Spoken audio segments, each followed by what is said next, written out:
where brave men and women gave voice to the voiceless. But then the corporations bought the journalist, poisoning the news that we are fed. With those tainted sources, all we ever ate was a steady diet of status quo. This hijacked narrative hid the truth of mass suffering, injustice, and corruption throughout our land. Status quo, status quo, status quo,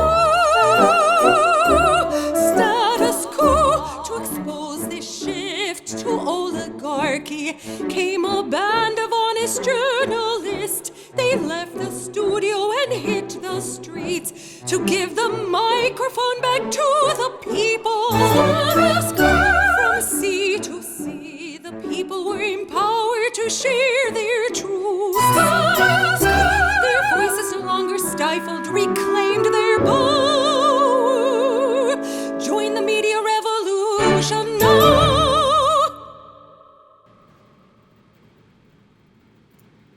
Hey there, Jordan Sheridan, live on Thursday, July 25th, 2019. I hope everyone is having a lovely, lovely day. I was off yesterday. I've been a little tired lately, and I needed to nap, to tell you the truth. Been a little tired, needed to nap. So got a little bit refreshed, and now back at it, feeling a little better today. Boy, you know, it's always interesting. Sometimes on YouTube you have rapid growth. We're up almost 15,000 YouTube subscribers since the Miami debate, which isn't even less than a month ago. So all that growth, it's almost like somebody is watching at YouTube and sees that growth and then like turns a switch and decides, oh, no. We cannot allow this channel to explode organically. So if you look at the numbers, we could see we're being suppressed again. I could tell because last week and the week before, we would start the broadcast with like 150 people watching. Tonight, we're less than 100. So you could see that is a product of notifications being delayed to viewers, and all those wonderful things that YouTube does. So, is what it is. It's the world we live in. I'll deal with it. Jen is at her child's play, so she's not in the super chat. So, if we have a volunteer, somebody with moderating function, Michael, if you're there, if we have somebody, drop in the links as I put them in. I would appreciate that. So, we have a very important show, and I had some topics lined up, but just as I pressed the button to go live, we had a breaking news story that the Democratic Party has just agreed to a $738 billion defense budget. How's that for bipartisan compromise in Washington? So we'll get into that and do all of those good things. First and foremost, remember, very important, smash the like button. More people that press that like button, the more people that will see the live stream. So, it's the thumbs up button right under my face. So if you're watching on your phone, real quick, X out of the live chat. You'll see the X in the live chat. Press X, press the thumbs up button, and then you could go back in. That's how YouTube's algorithm works. So we got 115 of you watching right now. Only 50 have liked. So I need every single breathing person watching this live stream. I need you to press that like button. Smash it like your life depends on it, because this is an information war, folks. YouTube is suppressing this channel and other independent media channels. So press it. And if you be so kind, also press the share button. Share it to your Twitter, your Facebook, whatever platforms. The more people that see it, the better. Oh, let me make sure I retweet us, because we're also on the Twitter. We're broadcasting there too, so wonderful. I'll get into membership as our audience gets bigger. Follow us at Status Coup. I'm at Jordan Sheridan on the Twitter. Subscribe to our podcast. That's bit.ly/Status Coup Podcast. And join our email list by going to statuscoup.com. you'll see a little section to enter your email. That's another great way that we could grow the media revolution. So real quick, just to get you excited, Ty and I hit the road. This weekend, we're headed to Detroit, Motown, baby, to cover the next Democratic debate. So Ty and I will be there for a few days. The debates are Wednesday and Thursday of next week, so we'll be there a little bit earlier because I got some other things I want to cover, not just in Detroit, but of course, can't go to the area without covering Flint, which I have a story to cover today. So Ty and I will be there. If you're not a member yet, statusquo.com/join, statusquo.com/join, become a member now. And also to help us cover our costs, we'd love. We're trying to push one thing, not two things at once. So we're pushing membership more, but to cover our costs, this trip is costing us over $2,000. We'd appreciate any contributions in the GoFundMe. Mike, if you don't mind putting it in the super chat. So GoFundMe is appreciated. Minimum amount, $5,000. I meant $5, excuse me. We're less than $20,000 away from our ultimate goal. So every amount is appreciated. And of course, this is a super chat. So if you are feeling super, let me know. Because I'm feeling super. I'm feeling more awake. Let me tell you a little behind the scenes, folks. A little behind the scenes. So I take medication at night. It's an antidepressant. I take an antidepressant anyway in the morning, but they give it to me at night, the second one, because it helps me sleep. Some medications are meant for one thing, but it also helps with other things. So I've been taking this antidepressant at night for a while, and I said to my girlfriend, I'm exhausted. I'm really, really tired, and I don't know what it is. Like, I'm sleeping enough hours. I'm eating a little bit better. And she said, well, maybe the pill is maybe it's too high a milligram because I'm taking 150 milligrams of this pill. So last night I cut it in half, and this morning I woke up way less tired. So my girlfriend is not a medical doctor, but thank you, darling, for the medical advice. Now we just have to work on her politics. I won't get into her political affiliations, but we got to work on her. She's close. She's close to Bernie. We got to work on her. Trazodone. Yes, it's trazodone. How'd you know it's trazodone? Oh, now I'm going to get people telling me not to take it. It's been working for me for years, but I went up to 150, and it's just way too much for me. It's causing me to be like conked out the next day, which is why I didn't go live yesterday, because I was so tired. So, anyway, holy curious one. It's not terrible. Yes, I'm going to communicate with my doctor. So, before we move on, remember, 170 of you watching, only 109 likes. Smash the like button. Smash that like button. It's a thumbs up button right under there. So, I'm going to get to Bernie, but I mean, what is the point of having what is the point of the Democratic Party? Can somebody tell me? You got Trump, who's doing Ku Klux Klan rallies, Nazi Germany rallies, it looks like. And you got the Democratic Party. The House passed a massive $2.7 trillion budget deal that boosts Pentagon and domestic spending in a win for Speaker Nancy Pelosi and President Trump. The deal also suspends the debt ceiling into 2021. So, $2.7 trillion budget deal. What's in it? Top Republicans believe only a fraction of their conference will support the legislation, blah, blah, blah, blah, blah. So, let's see what's in it.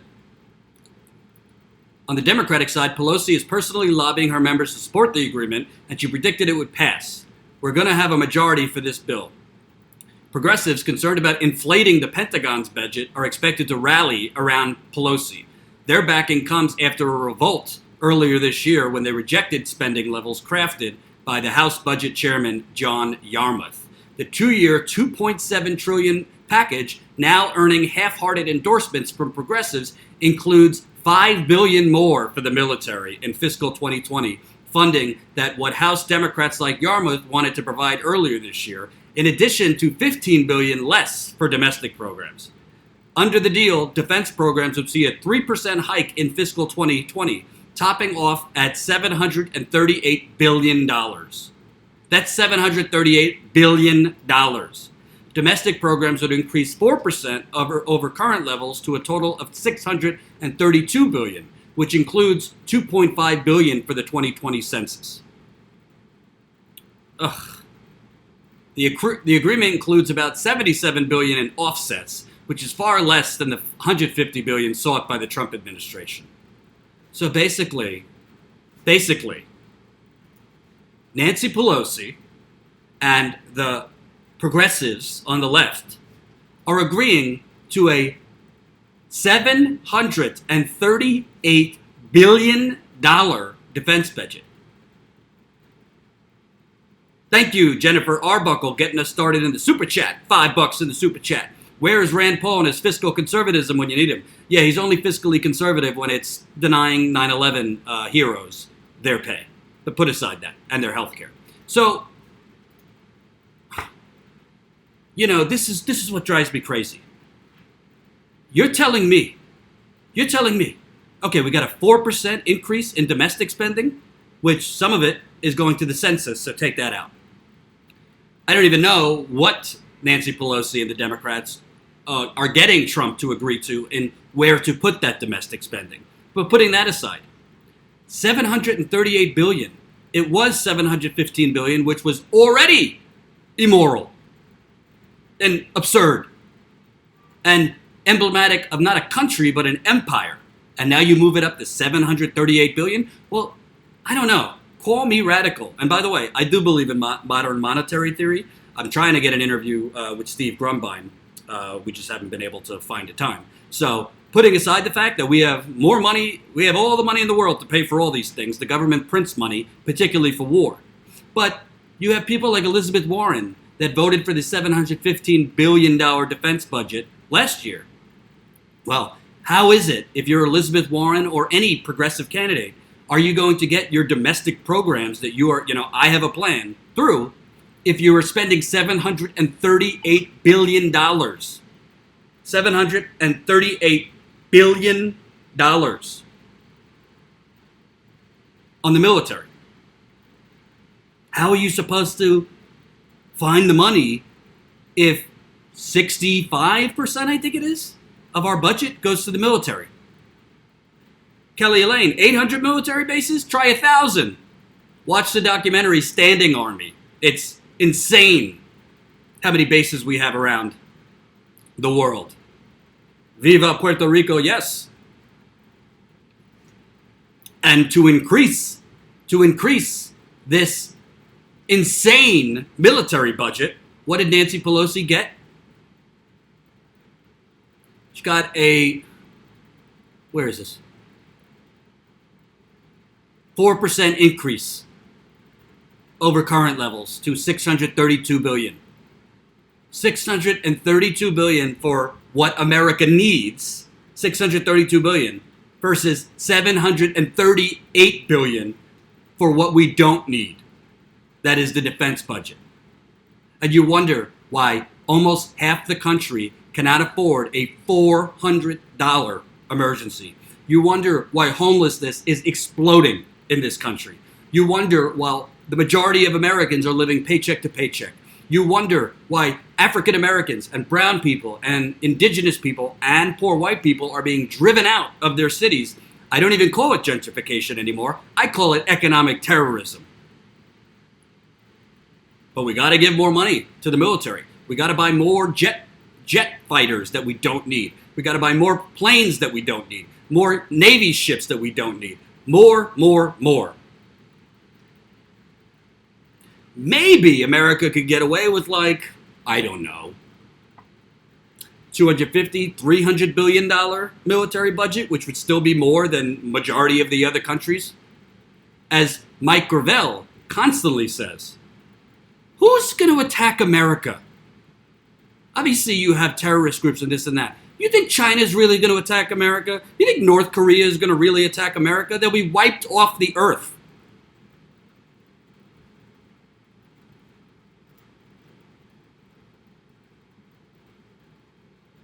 Bernie Sanders did not vote for that $715 billion defense budget. Elizabeth Warren did. And as I say, it's immoral. Tulsi Gabbard certainly didn't. Oh, by the way, Tulsi Gabbard sued Google today for a lot of money. She sued Google today, which I'm hoping to have time to get to that. So, to me, you cannot have a progressive, I don't care if it's just, not just for president, I'm talking Congress, I'm talking Senate. You cannot be proposing progressive domestic policies if you vote for a $738 billion defense budget.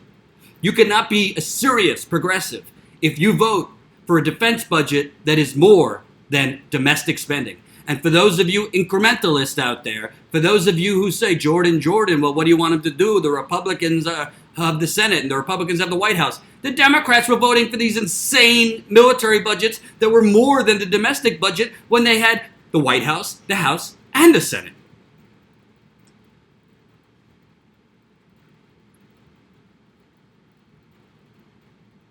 Totally insane. But this is what you get when you have Nancy Pelosi leading the charge. You get defense spending at insane amounts. You get tepid domestic spending increase, which who knows what that domestic spending is going to go to, because the House Democrats are trying to lob through another spending bill, which is going to cut the community centers that Bernie Sanders with Senator James Clyburn, Senator James Clyburn, they're cutting community centers that Bernie Sanders got into Obamacare. Those who say, oh, Bernie Sanders hasn't done anything in the Senate. Well, he got $12 billion in funding for community centers around this country in Obamacare. Not to mention him and deceased military warmonger John McCain created the best veterans health care package and legislation in modern history. Thank you, Lindsay H. $5 in the super chat. Cut military spending and put the money towards healthcare, education, and the environment. Yes. Not to mention the other military budget that we're throwing money at, which is the police in this country, which are continuing to murder black men at a record rate, and nobody's saying a goddamn thing about it. Daniel Pantaleo in New York City is now still free 5 years after Eric Garner's murder, and the federal government announced last week they're not going to charge him. But you want to talk about, I have a plan? Well, how are your plans going to get anywhere, Elizabeth Warren? And I'm not just picking on Elizabeth Warren. Kamala Harris. Joe Biden, who we know is not cutting the military budget. That's for sure. Lily, I'm not cute when I get mad about corruption. I hope I am. I mean, it's absurd. And you know who suffers? The communities across this country that status quo goes out to, whether it be Flint, whether it's going to be Detroit next week, which we're going to cover the next debate. Become a member now to support this kind of reporting, statusquo.com/join, or support our GoFundMe. Michael, if you don't mind putting the links in there so people could help us cover these trips. We're less than $20,000 away from our ultimate goal in GoFundMe. These are the communities suffering. There are streets in Detroit and Flint and Milwaukee and Chicago and Baltimore and St. Louis and Ferguson and San Francisco that literally look no different than Baghdad after bombs are dropped. How do I know? Because I've been there.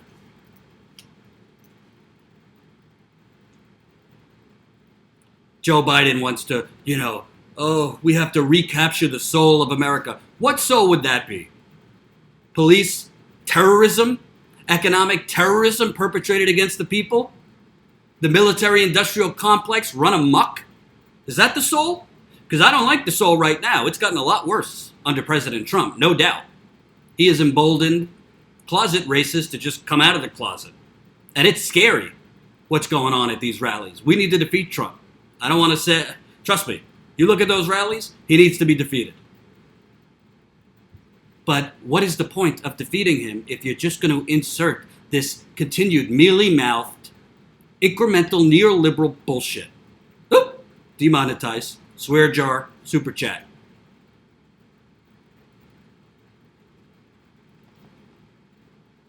Absurd. So that's what I think about the new budget. I mean, it hasn't been passed yet, and we'll see how presidential candidates vote, because I would guess, you're going to start seeing some flip-flops. I would guess Elizabeth Warren is not going to vote for this military budget because now she knows the eyes are really on her. And I would guess Kamala Harris is not going to vote for this military budget. Joe Biden obviously can't vote. See about Cory Booker and the others. So, moving on. Remember, we got 300 people watching. Only 200 of you have pressed the like button. It's a thumbs up button right under this chat. So if you're in your phone, if you're watching on your phone, just temporarily X out of the live chat. Smash that thumbs up button. We need the ratio to be the amount of people watching is equal to the amount of people like. The more people that press that like button, the more people that will see the live stream. That's how YouTube's algorithm works. Unfortunately, we got to play by their rules, so press the like button right there, thumbs up button. Reminder, this is a super chat. That's another way of helping Status Quo earn revenue. We are knocking on the doorstep of 58,000 subscribers. When we went to Miami less than a month ago, we were at 42,000 subscribers. That is, by my math, 15,000 new subscribers in just 3.5 weeks. Thank you, thank you, thank you. But we can't stop here. We got to keep it going. Press the share button, press the like button, super chat if you can. And of course, we are now at 634 Status Quo members. We're stuck the last week or so. We had a big boost after Miami. Now we're frozen again, so we got to get unfrozen. So for those 300 of you watching, we're not telling you what we're going to do. We're doing it. We're going to Detroit. We're going to be in Flint as well this week. We're going to cover some other stories outside of the debate, activists and some local things going on in Detroit that I promise you no one else will be. So, with that said, I got a report on a story that is not so kind to the Bernie Sanders campaign. But as I always said, I am not going to be a fanboy for Bernie Sanders, and I have to report accurately. So there's been a complaint filed against his campaign. I have some suspicions about this complaint, but I got a report on it, so bear with me. There is currently, we don't know who it is, but there's a labor complaint that has been filed against Bernie Sanders' campaign, alleging that his campaign broke federal labor laws. Identity of the charge, filer, remains unknown. Obviously, it goes without saying, I've already reached out to Bernie's campaign. They've gotten back to me. One person got back to me, adding another person onto the email. So obviously, this story is going to be updated. They haven't been able to answer my questions yet, which is fine because I'm sure they're getting a lot of outlets reaching out on this. So new details on an anonymous, which is the first problem, unfair labor practice charge filed against Senator Bernie Sanders' 2020 presidential campaign shine a light on some of the allegations against the campaign. It also suggests that the complaint may have been filed by a current or former staffer, although anyone can file a charge with the National Labor Relations Board, including people who don't directly work for the campaign.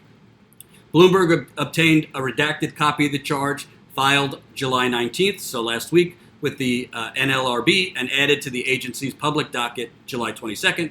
Board investigators will look into the charge to determine whether it warrants a formal government-backed complaint or should be dismissed.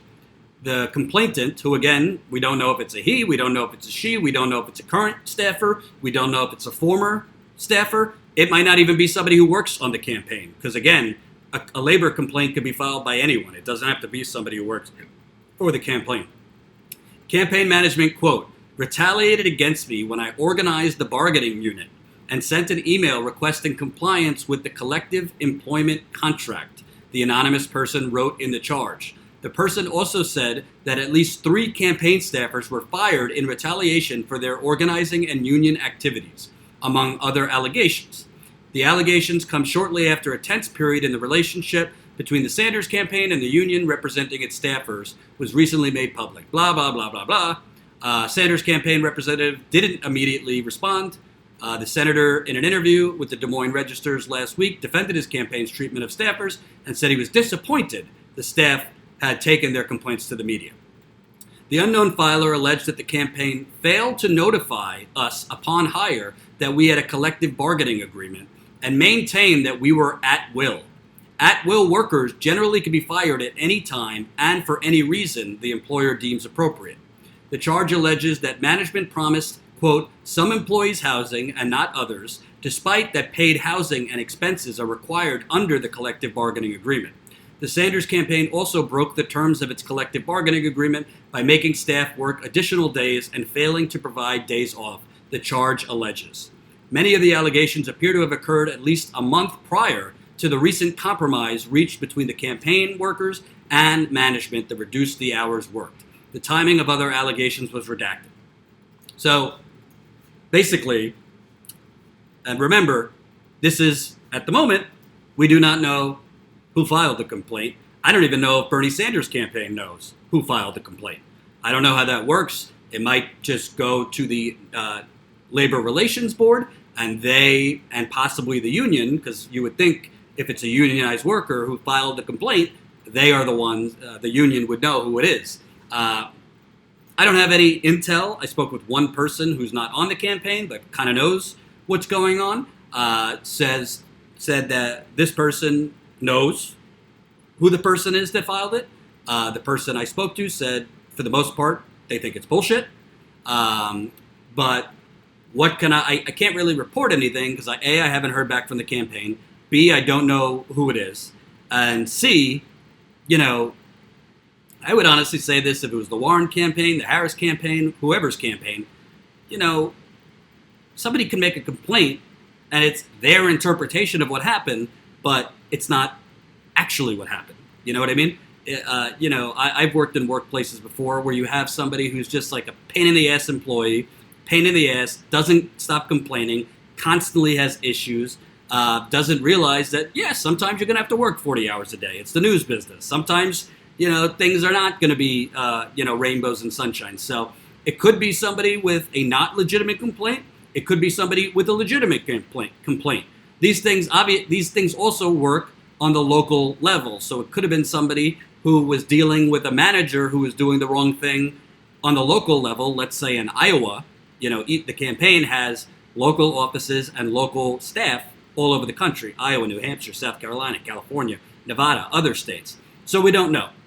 But what I do know, and thank you, James Doan, $5 in the super chat. Breaking: Gabbard campaign is suing Google for $50 million due to discriminatory search engine optimization against them. Can y'all look into it? I already have reached out to the Gabbard campaign to try and get an interview on this, as well as trying to get an interview at the debate. They got back to me saying they will put us in their requests. So I hope they put us up on our requests. And I'm going to report on this a little bit later if I have the time. But Tulsi Gabbard has definitely been censored by Google, Facebook, and other. I remember because when I interviewed her in February, Status Quo was one of the first to interview Tulsi Gabbard, Congresswoman Gabbard. I remember after our interview, she was mentioning the suppression on Facebook, which everybody is dealing with, including Status Quo. But there's a few things I want to note for this story. Number one, Bernie Sanders' campaign was the first campaign, and I'm not sure if any other campaigns are unionized. He was the first campaign to unionize. So I find it very hard to believe, honestly, that Bernie Sanders' campaign, with Bernie Sanders' record on unions, Bernie Sanders has been one of the strongest politicians in America, not like a fake union guy like Joe Biden, but like a real union guy. I find it very hard to believe that Bernie Sanders' campaign was, like hitting back at employees who were trying to unionize.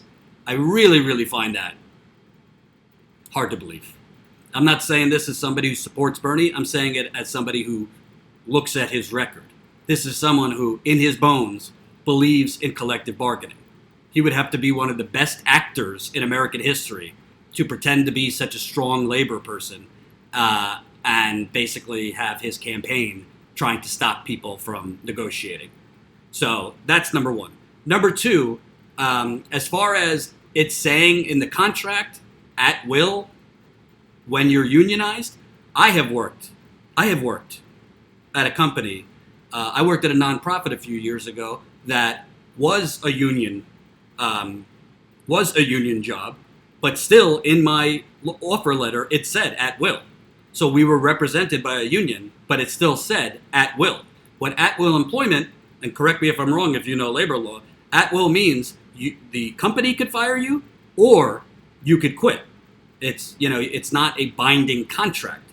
But if you are an at will employee with union representation, they can't just fire you for no reason. Whereas at a non-union shop, they could fire you if they don't like the way you look at them. So as far as I know, you can be a union worker, but still be an at-will employee, because a union worker could quit whenever they want. You're not, I mean, it's different if you're a manager at a company, because managers at some companies have actual contracts, which I'm going to work here, I'm committing a year or 2 years or whatever. So, you know, I don't know as far as, again, I don't know who filed this complaint. I don't know if it's a he. I don't know if it's a she. I don't know if it's somebody who currently works with the campaign. I don't know if it's somebody who used to work with the campaign. And again, it might be somebody who never even work for the campaign. It could be a guy or girl at an ice cream shop who doesn't like Bernie Sanders, because anybody could file a labor dispute. But the point is, to me, that was a red flag, because if it says at will, it doesn't mean it. To me, that doesn't mean anything. You could be a union worker and still be at will. It just means they have to have a legitimate reason to fire you. When I worked at this nonprofit that we were unionized but also at will, there were people that were fired. So that doesn't make much sense to me.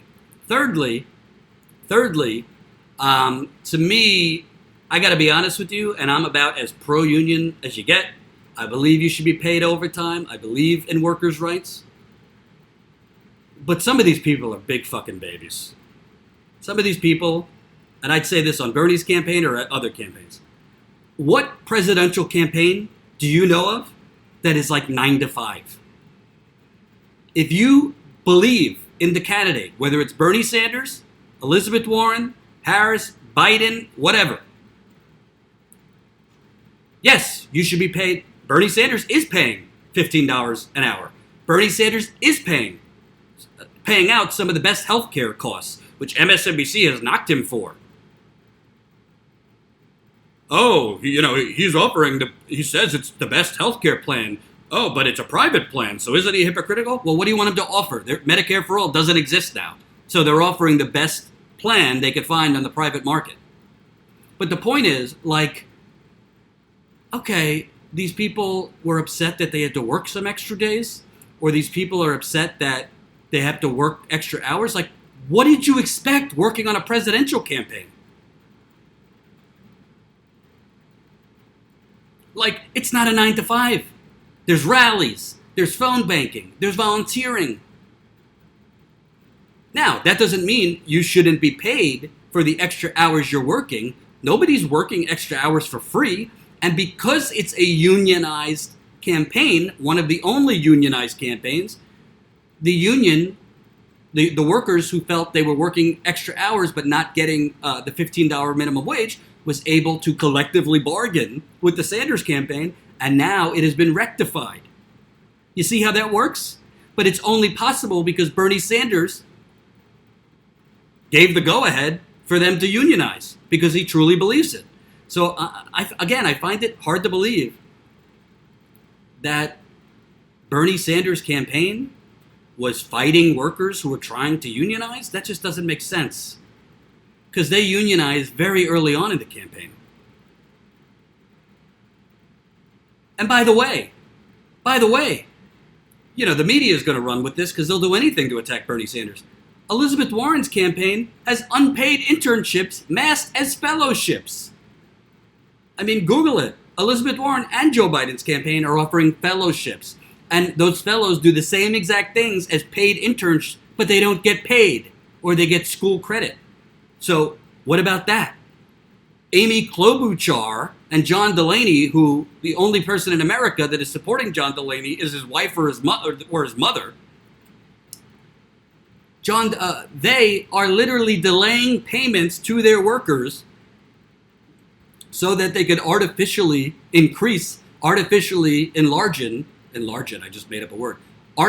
prop up their end of the quarter balance sheets. For example, Klobuchar delayed payment to her workers so she could say, in the second quarter, April, May, June, we took in $7 million. It was really 6.2, but since they didn't pay the workers, I think for a week, they were able to have more money in their balance sheet, and it was extended to $7 million. But we're talking about Bernie Sanders? Thank you, Kush Renata, $5 in the super chat. How bad do you think the attacks will get against Tulsi if she caused legitimate damage to Harris in the next debate? Now Biden is sliding in the polls. Oh my God. If Tulsi Gabbard gets in a shot at Harris and it works, oh my God. You think the stories after the first debate about her were bad? Because they were like linking her to Trump supporters and all this? Yeah, Trump promised to end the wars. A lot of his voters like that. So, a lot of them also like Tulsi Gabbard because she's also promising that. But they were trying to blanket Tulsi Gabbard as, oh, Tulsi Gabbard is MAGA beloved, so she's racist and she's terrible. And why do these MAGA people like her? Because she's for ending the wars, and I saw it on the road. Donald Trump was saying he was for that too. Of course, he was full of shit. He just sent 500 more troops to the Middle East to fight Iran, and 2 months ago he sent 1,500 troops. So Donald Trump quietly, of course the media hasn't covered, has sent 2,000 more troops to fight Iran in the Middle East. But yes, if Tulsi gets a shot in, figuratively, against Harris, Biden, or anybody, they're gonna come at her like the Game of Thrones dragon. Fire. So I mean, that's really all I could say. I felt I had to obviously report on it. I'm not gonna cover it up for Bernie, but there's no information. Again, it's somebody who made a complaint. We don't know if it's a legitimate complaint, but she's able to make the complaint because Bernie Sanders' campaign is unionized. I said she. I honestly don't know who it is, so it could be a he. But we'll see what happens. I mean, if the campaign did something wrong, they should be criticized for it. But I have a hard time believing that Bernie Sanders' campaign is like intimidating workers trying to unionize. I really do. I also don't understand what this person is talking about, that it said at will. Yeah, campaign workers are at will, even unionized campaign workers. A campaign can fire you. It's just if you have a union, they need to have a legitimate reason to fire you. Whereas you're not in a union, gone. They could fire you for any reason. You're still at will, and you could quit at any time. That's what at will means. But I gotta be honest. I have a problem. Maybe it's because I'm old school and I worked a lot of unpaid internships, and maybe I'm old school because I worked a lot of jobs for very low money just to like pay my dues. I think people should be paid. I think people should be paid $15 minimum wage. But this isn't a corporation. This is a presidential campaign. It is different. So the campaign doesn't have the same amount coming in per week, per month, per 6 months. So if you got to work more than 40 hours a week, if that's a problem for you, maybe you're in the wrong line of work. Because it shouldn't feel like work. And B, you're getting very good health care from the Sanders campaign. And B, it takes working 60 hours a week, 70 hours a week, 80 hours a week, out hustling the other campaigns to win in Iowa, to win in New Hampshire, to win in South Carolina. As of now, I think Bernie is competitive in Iowa. I think Bernie is competitive in New Hampshire. I think he's going to get crushed in South Carolina, to tell you the truth. But I think it's either going to be Biden wins South Carolina by a lot, or Biden slides and Kamala Harris slips in there. I think it's an older African American vote, and for whatever reason, they love themselves establishment. Yes, Jordan, Tacker. Why do I feel like a hard ass for agreeing with you? Just go with your heart. Go with your heart. If it agrees with me, let it out. So I'll let you know. His campaign, I'm waiting for them to answer some questions of mine. They haven't got back to me yet, which is fine. I mean, I wouldn't expect them. They're probably getting a lot of outreach on this. So before I move on to the next topic, I want to remind you folks, we are very, very, very, very, very much trying to grow our membership, particularly as we head to Detroit for the second Democratic debate. So statuscoup.com/join. And we are now doing a little promo to entice you if you become a member in July. So anyone who became a member in July, you're already included in this. We're going to enter your name, put it in a hat, and whoever wins, you're getting a Status Coup swag bag, Status Coup shirt, coffee mug, and sticker. So you're getting an overdose of Status Coup swag as a July member. And you can become a member for as low as a cup of coffee. $5 a month, $10 a month, $20 a month, or $179 annually. You get behind-the-scenes content that non-members don't get. You get a monthly video call with myself and Jen Ty is moving here next week, so Ty will be on the next one. And we're going to be, since Ty's moving here, we're going to have a lot more content just for members. So I really, really hope for those of you that have not become a member yet, $5 a month, $10 a month, $20 a month, or $179 annually, this is how we grow. This is how we get to the next step.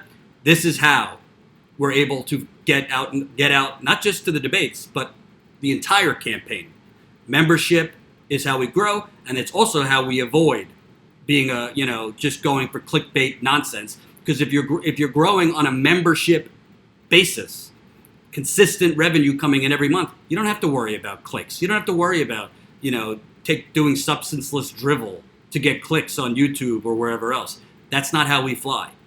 We are covering the real stories that no one else is, and we will continue to do it in Detroit. We're going to not just cover the debate, but other stories going on in Detroit. We're going to try to get to Flint as well, so stay with us. statuscoup.com/join, and keep it coming in the Super Chat. Thank you, Lily Rowe, $5 in the Super Chat. Love you lots. Back at you, Lily. Which, by the way, is one of my favorite names. That's one of my favorite names. I've always thought if I have a daughter, I'd name her Lily. What's up, America? $5 in the Super Chat. Love your work on Flint. Have you ever heard of Hansford Site, Washington? We could use your kind of reporting. I have not. Email info@statuscoup.com. info@statuscoup.com. Let us know the deal. So, one more Bernie story today. As I reported earlier, or a couple days ago, MSNBC, oh my God, MSNBC, which like a long, long time ago in a galaxy far away, was like kind of progressive. You remember when like Keith Olbermann was like sane and progressive, like fighting against the Bush administration? Ed Schultz, when he had a primetime show, like MSNBC used to be somewhat progressive. I don't know what the hell has happened here. Maybe Comcast has said, enough with your progressive nonsense. We want our tax cuts, we want our deregulation, and we want it now. That's Comcast, the parent company. So, to remind you, this is the journalism of MSNBC in recent weeks. To be made on the debate stage in Detroit? Well, I mean, look, first of all, I think what the first debate showed us is that they do make a difference, right? I mean, we've already had at least one candidate drop out. So, it feels like this is going to narrow it further and further.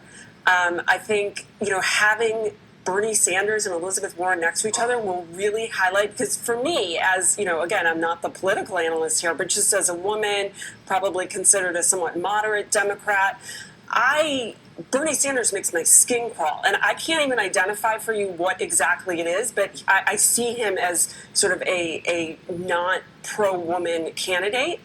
And so having the two of them there, like, I don't understand young women who support him, and I'm hoping that having him next to her will help highlight that, because those are the people that if I were her, I would want to say, well, why are you supporting him and not me if you're going to choose between the two of us? We'll leave it there. Come back in just a moment. Mike Memley, thank you very much, joining us from Iowa this morning. Coming up, the backlash again.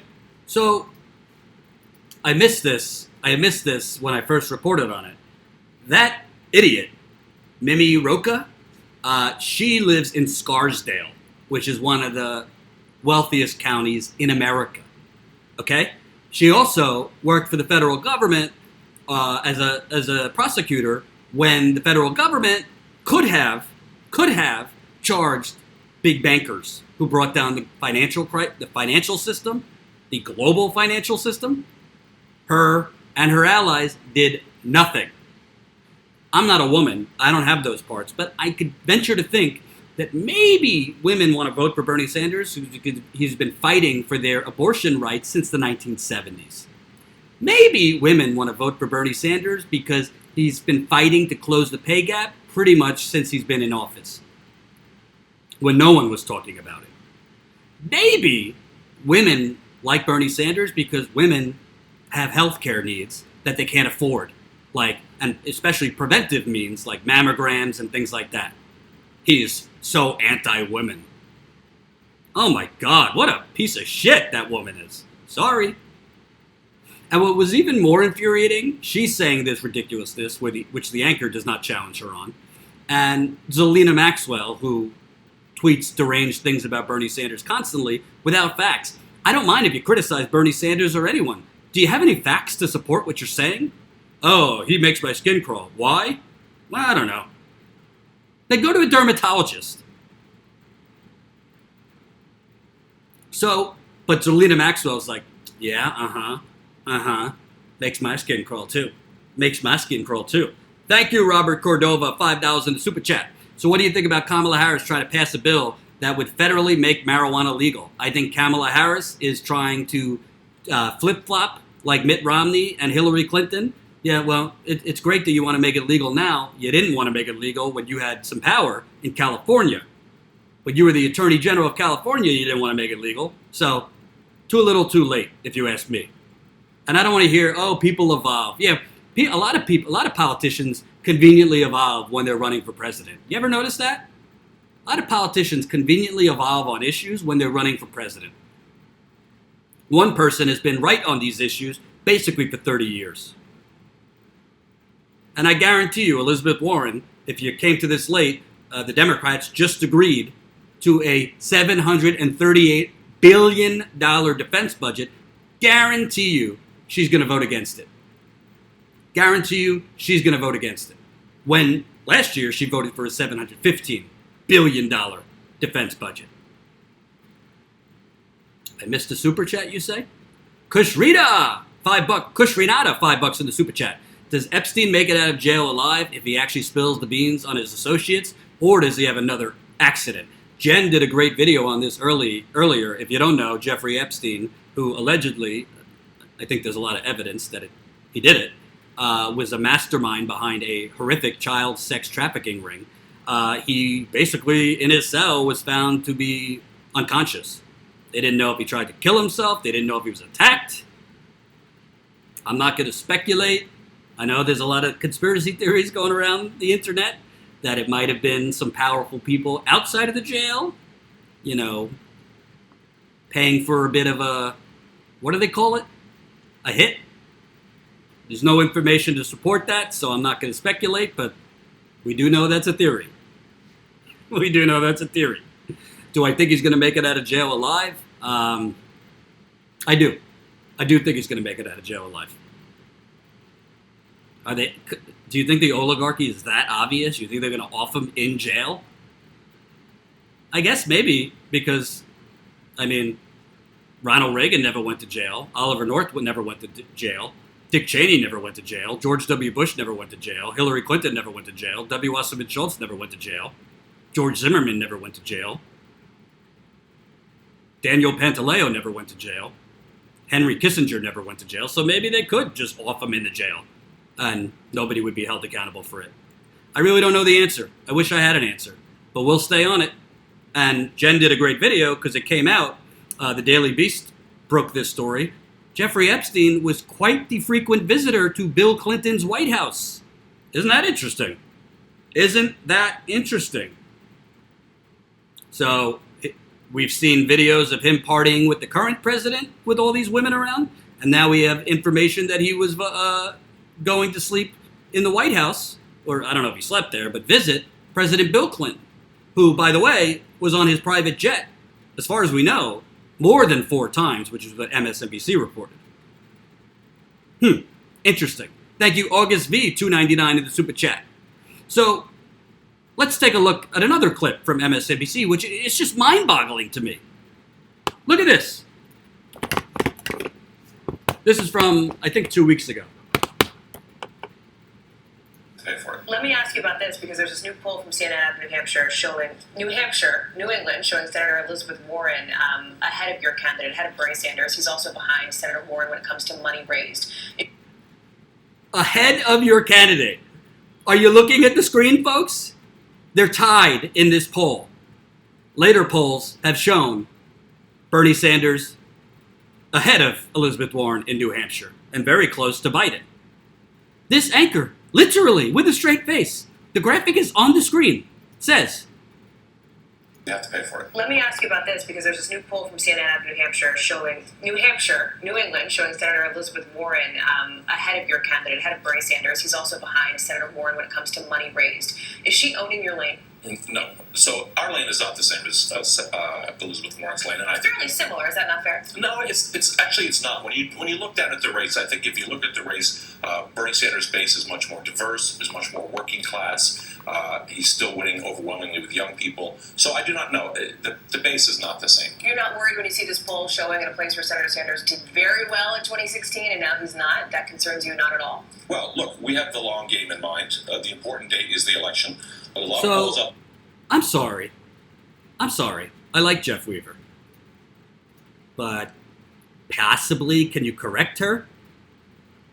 She's saying Elizabeth Warren is leading Bernie Sanders in New Hampshire when the graphic, they're tied in that poll. And again, since then, Bernie Sanders is beating her in New Hampshire. And she also said, and he's not doing good now. He's at 19%. He's 5 points behind Biden. Yeah, in 2016, he was running against one person. Now he's running against 15.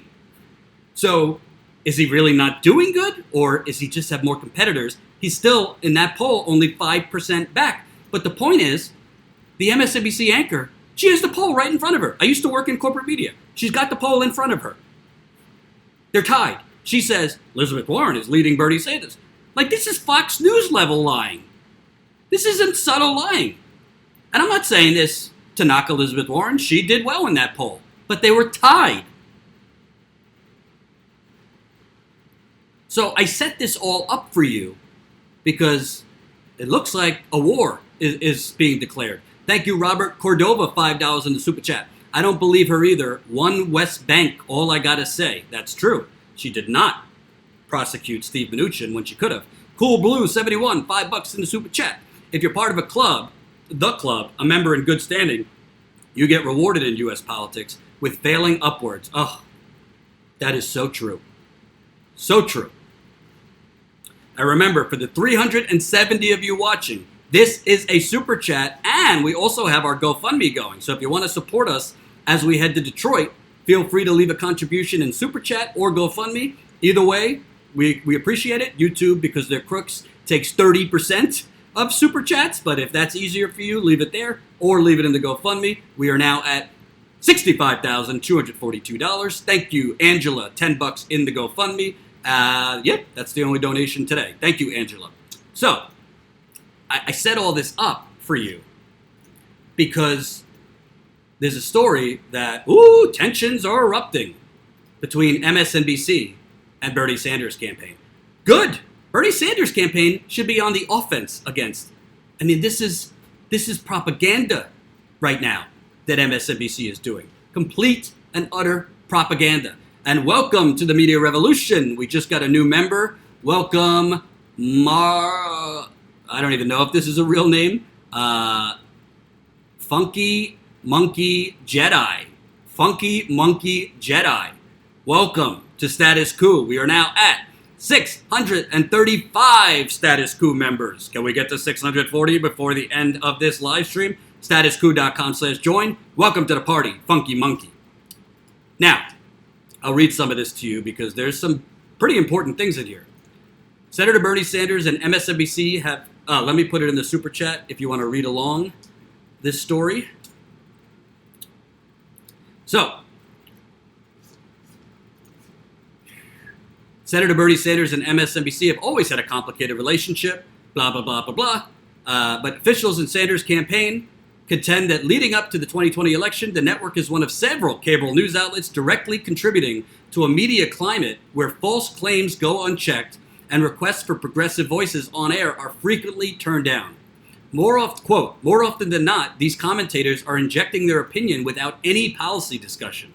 Nina Turner, the national co-chair of Sanders' campaign, told the Daily Beast, they're not there to tell the gospel truth. Well, Nina Turner knows about the gospel truth. The backlash from Sanders' world reached a new high on Sunday when MSNBC analyst Mimi Rocah, a former assistant U.S. attorney for the Southern District of New York, an occasional contributor to the Daily Beast, launched a personal critique, that's a word for it, critique, of Sanders during a segment, saying that he makes her skin crawl and that he's not a pro-woman candidate. Well, also, what I love about this person, Mimi Rocah, what is her expertise on politics or campaigns? She's a former prosecutor. Why do we care what she has to say about Bernie Sanders or anyone else? Yeah, come on to talk about Jeffrey Epstein. Come on to talk about, the Mueller investigation, whatever. But MSNBC is just having randos that aren't even in the political field to just bash Bernie Sanders. I digress. Let me make sure I didn't miss any super chats. Hate to miss you.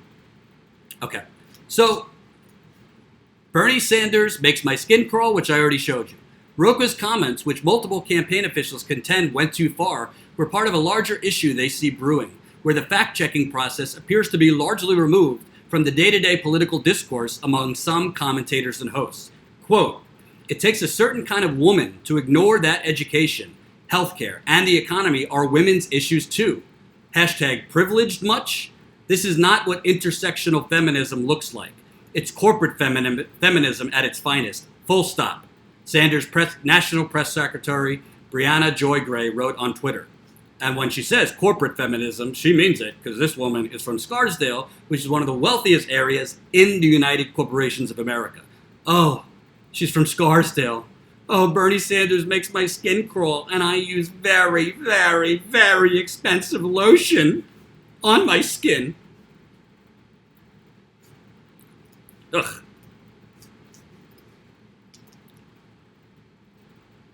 So, a senior campaign aide said the campaign believes there are possible biases in the network. Possible biases, come on.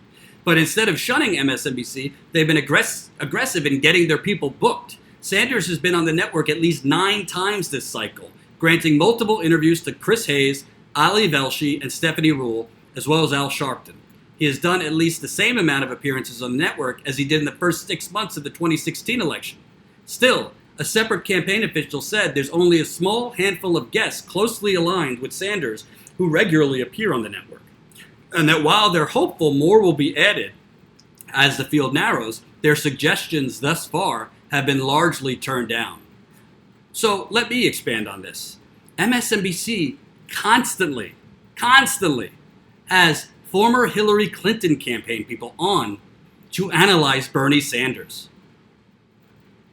You know, that's like having me on to analyze the Young Turks. I have no interest in going on TV or the internet and talking about the Young Turks. Obviously, I don't feel so fondly, but are you going to have somebody who is not so fond to a campaign or a corporation on to analyze that campaign or media network? Of course not, because it's not fair analysis. It's not, let me refrain. I could give fair analysis, but obviously I have a bias. So having somebody on and making it, presenting it as just fair, neutral, just good old-fashioned political analysis is total bullshit. Thank you, Ruth Benedict, $10 in the super chat. There's nothing complicated about the Sanders campaign and MSNBC. MSNBC simply hates Bernie, and they always have. Bernie threatens their club. Ruth, sing it to the rooftop. You are 100% right. Thank you so much for the donation, too. Totally right. Totally right. Couldn't agree more.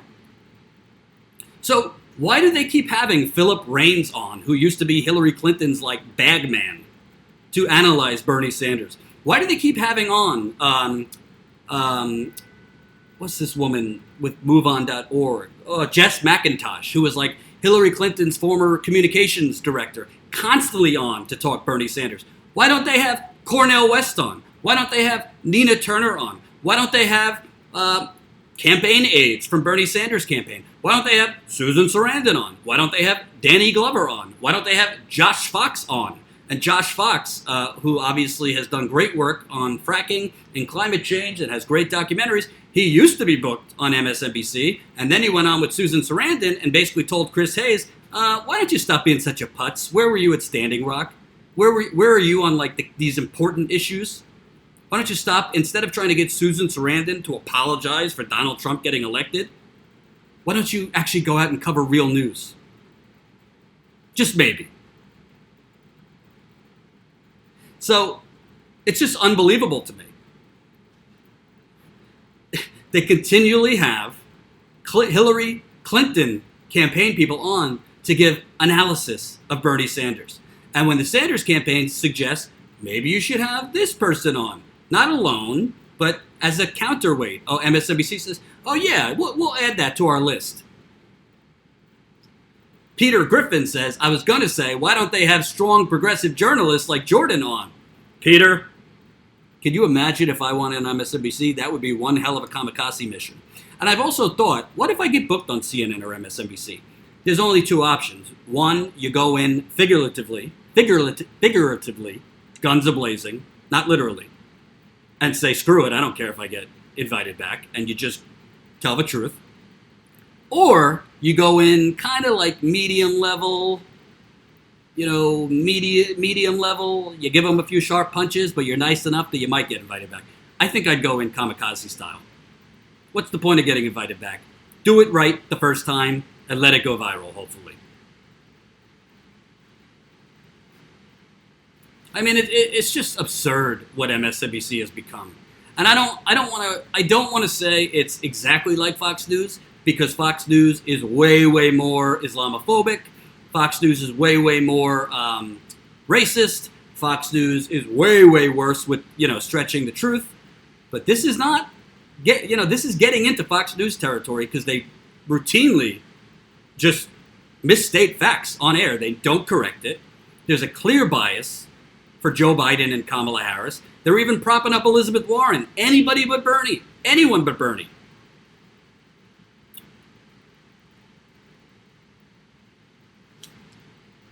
So the piece goes on, and there's some interesting news nuggets on here too. To help supplement the fact that MSNBC won't invite progressives on, Bernie's campaign has taken steps to create new chances for independent public exposure, including creating a live stream show, The 99, that runs twice per week, and a new podcast called Hear the Burn, produced by the campaign's press secretary. Officials agreed that the more Bernie Sanders appears on major news networks, the better chance he has to make his case to the public. But that increased exposure also comes with a perceived bias amongst hosts and commentators, officials caution. It's not perceived. Be real. They're completely biased against him. It doesn't even have to be rah-rah Bernie Sanders, Turner said, pointing to Zerlina Maxwell, an MSNBC political analyst and former official on Hillary Clinton's 2016 campaign, who shared the segment with Rocha. Just someone who would push back. I mean, that's like the bare minimum.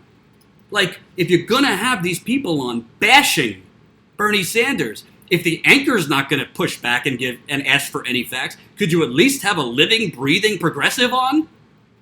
Isn't that what, is fair news coverage? I mean, I'm open with my bias. I don't hide my bias. I personally support Bernie Sanders. Again, it doesn't change the facts of what I report. I just reported for you there's a labor complaint made against him. I don't know the facts. I read it to you. I don't know the facts. I'm looking into it. If they're bad for Bernie, I'm not going to hide it. I'm not a fanboy. But I'm also not going to create bad news to cover for Bernie or be like, oh, I got to be neutral and I got to show both sides. No. I report the facts, and the facts happen to support Bernie Sanders as the best candidate, which I think what I'm about to tell you will show.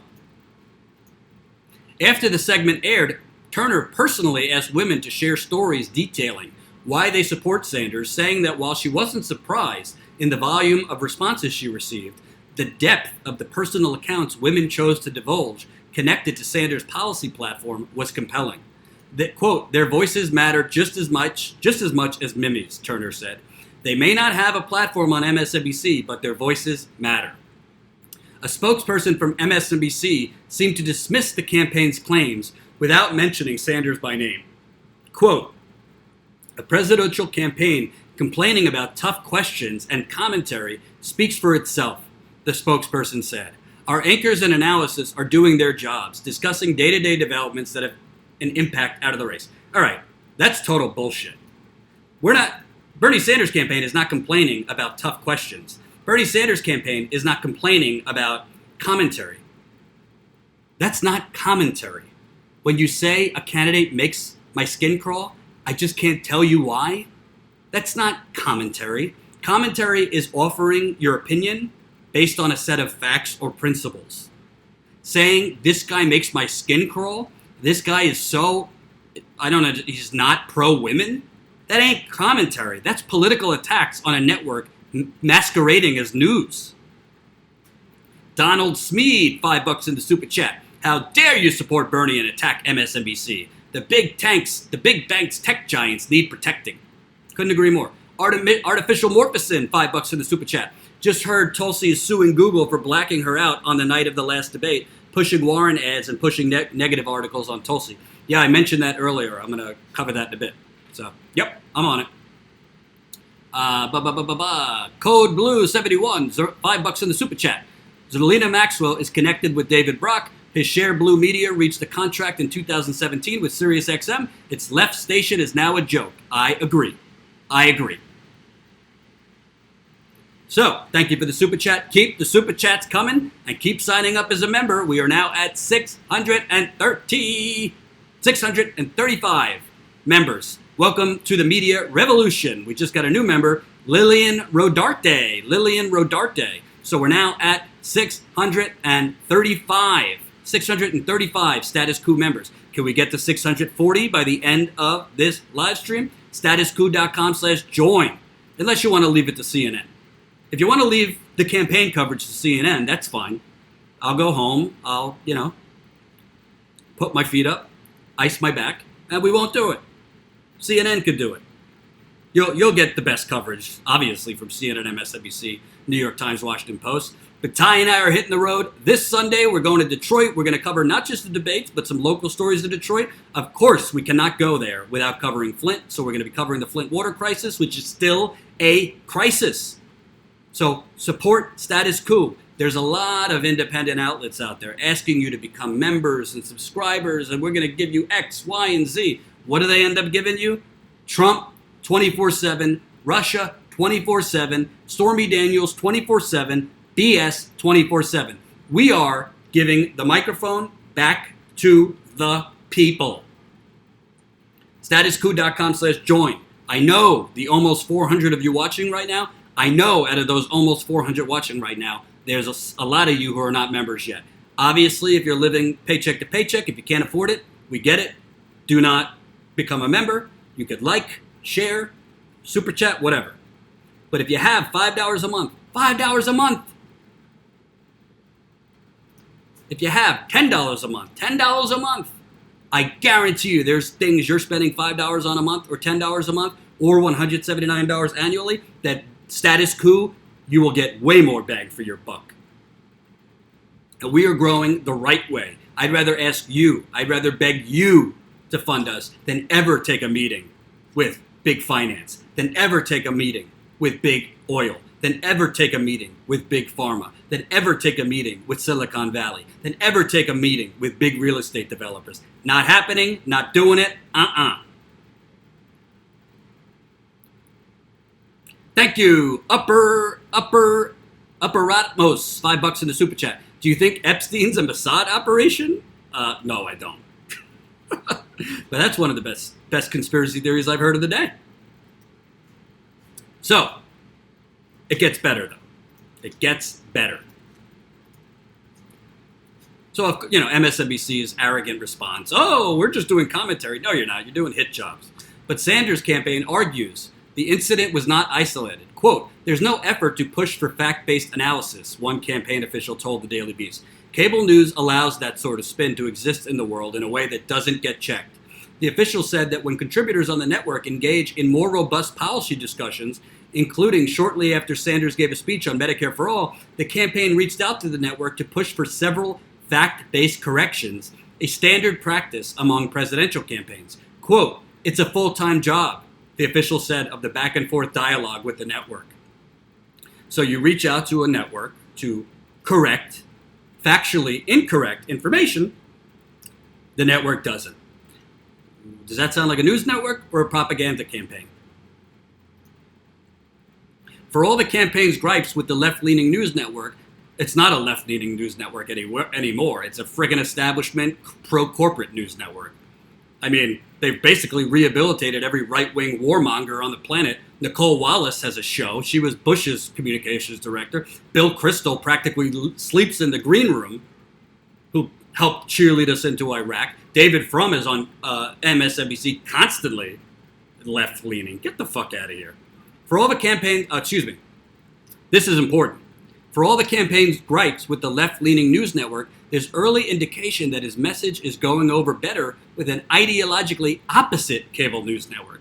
A recent Morning Consult poll found that Fox News viewers are more likely to support Sanders than those who prefer to watch MSNBC. According to the survey, 22% of Fox News viewers who identified as possible Democratic primary voters said they would back Sanders, as opposed to 13% of MSNBC viewers.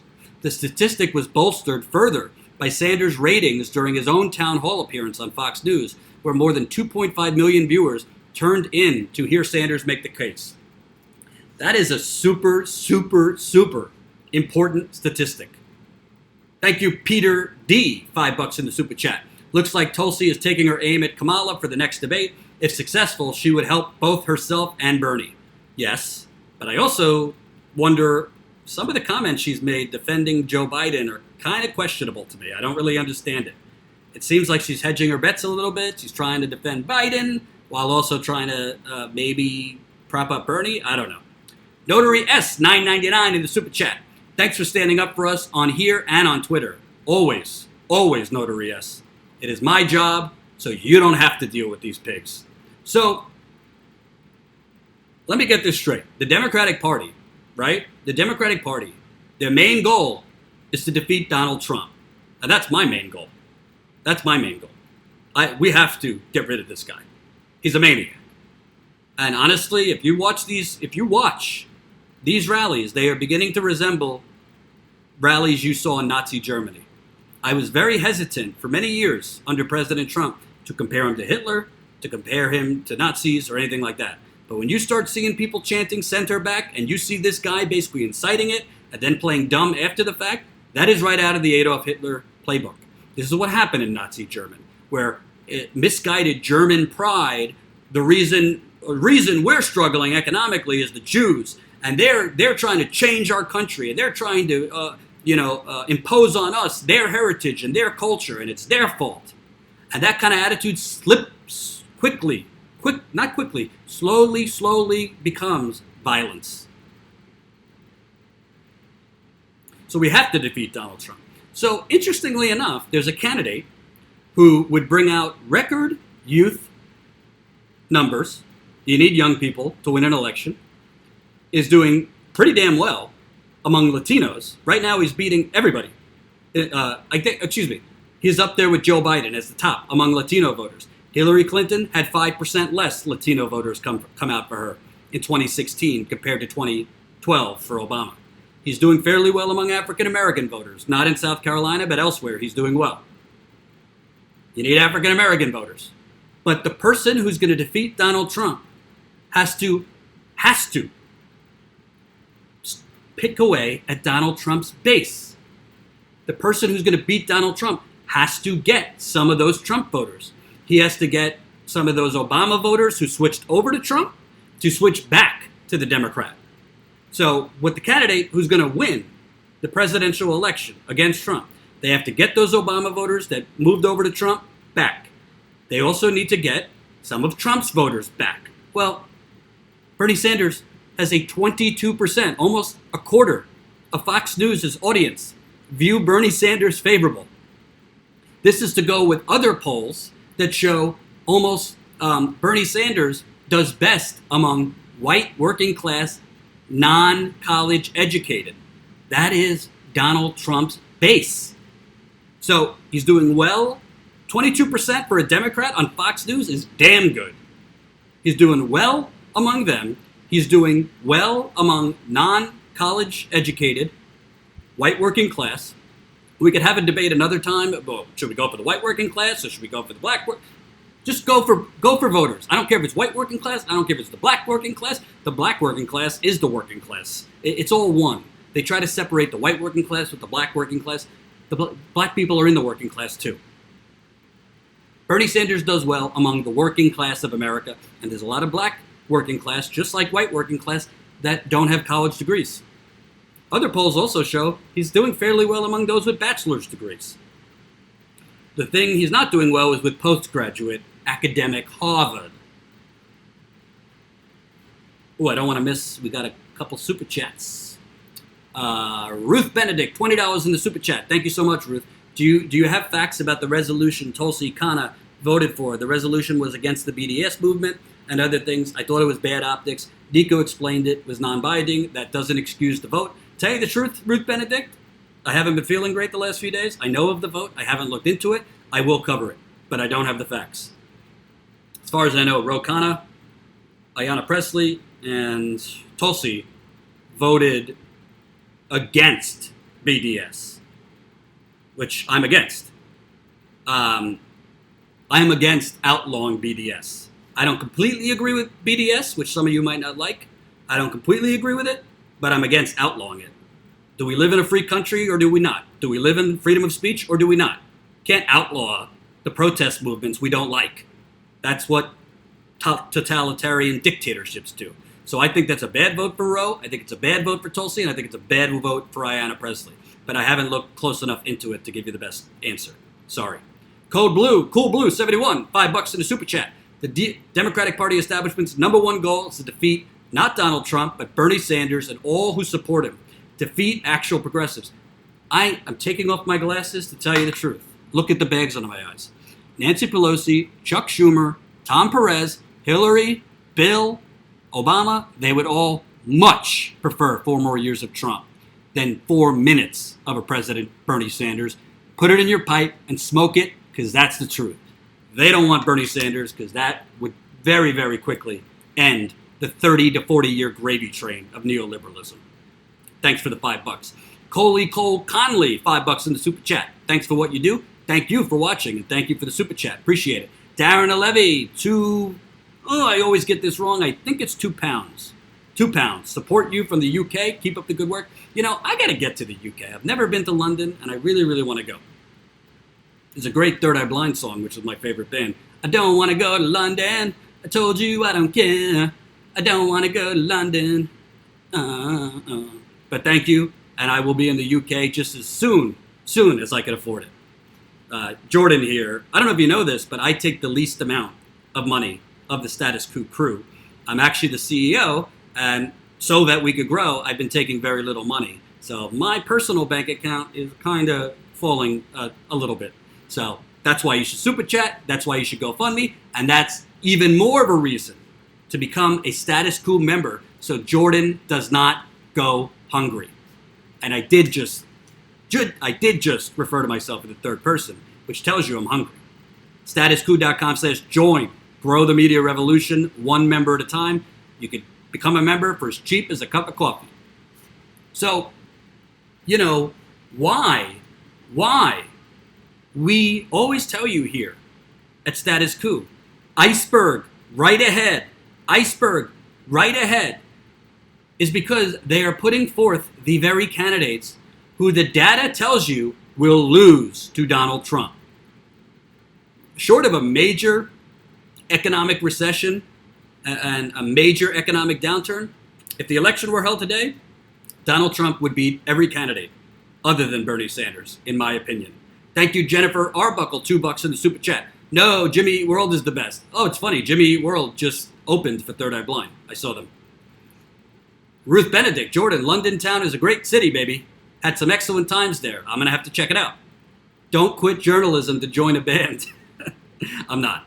So, but I will sing to get our membership up if I have to.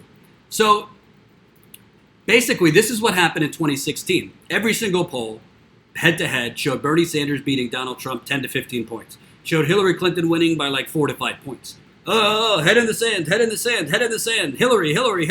No, Bernie can't win. The Republicans will attack him. The Republicans will attack him.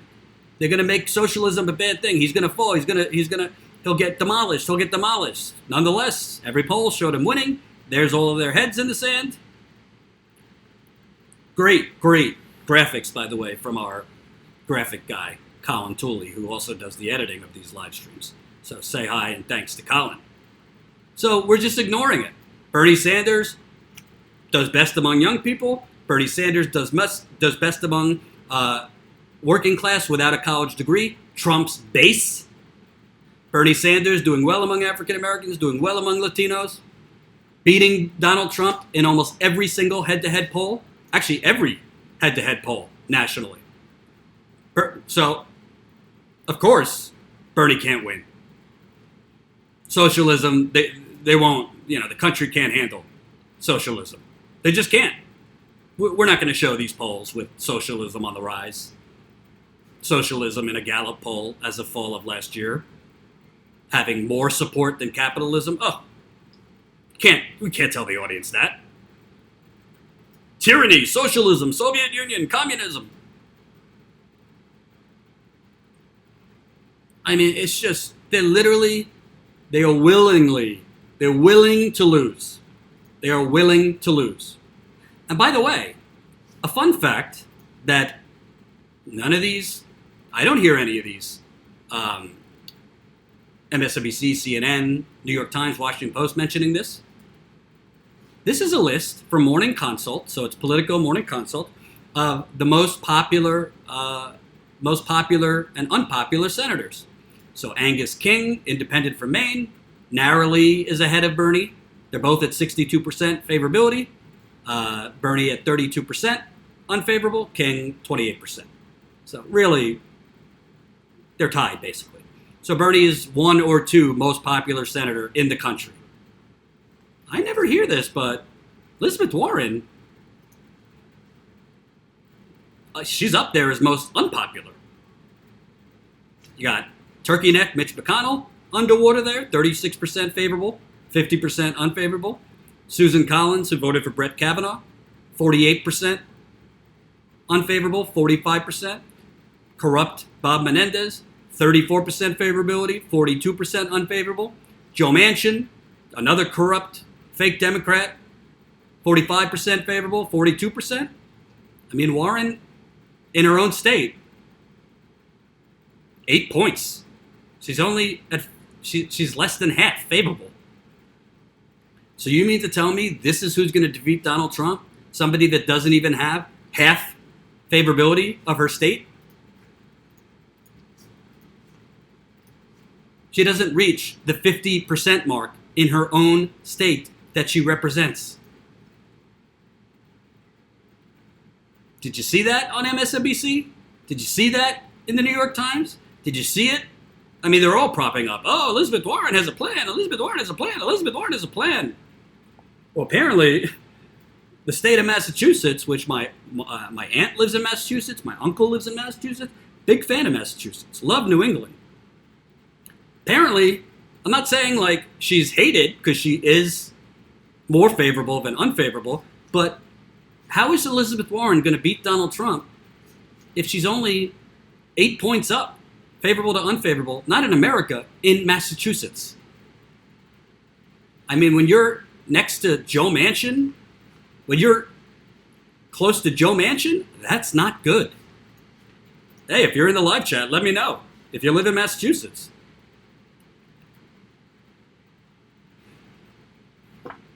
So, iceberg right ahead. And MSNBC is controlled opposition. And by the way, I don't know if this is true. A source with knowledge told the Daily Beast Sanders recently called the beloved married couple, Joe Scarborough and Mika Scarborough, Brzezinski, to have an off-the-record talk. I don't know if it's true. I don't know why he's calling them. I mean, they are, if you watch Morning Joe, which sometimes I do, just to, know your enemy. I mean, they might as well be doing sexual favors for Joe Biden. It's pathetic. So here is the the Daily Beast story I just told you about, if you want to take a look. And I digress. So, before I move on to the last topic, which is Tulsi Gabbard, I would like, again, we're trying to grow our membership. We got 400 people watching, which is great. Press the like button if you haven't. We're not only going to Detroit, we are out there already covering campaign events that no one else is covering. We are literally scratching our pennies together, and we are using the money you are providing to fund this reporting. I want to show you an interview, one of our reporters, Marcus Ely, which we were able to bring on because of you, that just did an interview with Joe Biden supporters, which you might need some Excedrin for, because it's driving me nuts hearing these Joe Biden supporters. And again, you can become a member this month, and your name will be entered into a contest. Whoever we pick out of the bag, you're getting a Status Quo swag bag, a shirt, coffee mug, put in your whiskey if you'd like, and a sticker. So become a member. That's statusquo.com/join. Statusquo.com/join. All new members in July will be entered into the contest. So here is Marcus in Las Vegas interviewing a Biden supporter. Oh my, is all I have to say. Marcus Ely here with Cheryl Novitskis for Status Quo. Cheryl, can you tell me a little bit about what brought you in to see Joe Biden today? Well, I've always been a supporter, lifelong Democrat, and I just feel that I want to do everything I can to make the change that we need, so. Can you talk a little bit about what change that you think we need right now? Well, I just feel we need to have positivity. There's too much division, too much hate, too much just bad things all around. I think all America's feeling that. And if you really care, it really affects you. So that's why I'm here. And I'll support, whichever, whether it's Mr. Biden or, whatever the candidate turns out to be. Even if it's Bernie Sanders or... Well, I mean, you have to stay with your party, and it's important. But actually, I'm counting all my fingers and toes that it's the vice president. I feel he's, You feel like he's the best option? Not just an option, but he has, just a long record. I admire his family, all that he's been through in his life. I'm also a retired public servant, so I worked in government, and I know, the politics can be, not so nice, but he has my full support, so that's why I'm here today.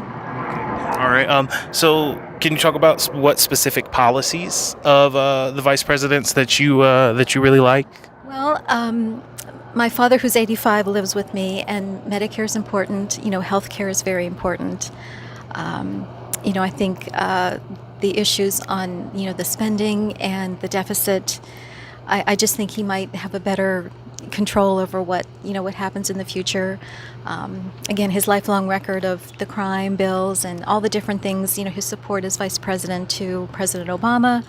So you think the crime bill was a good thing?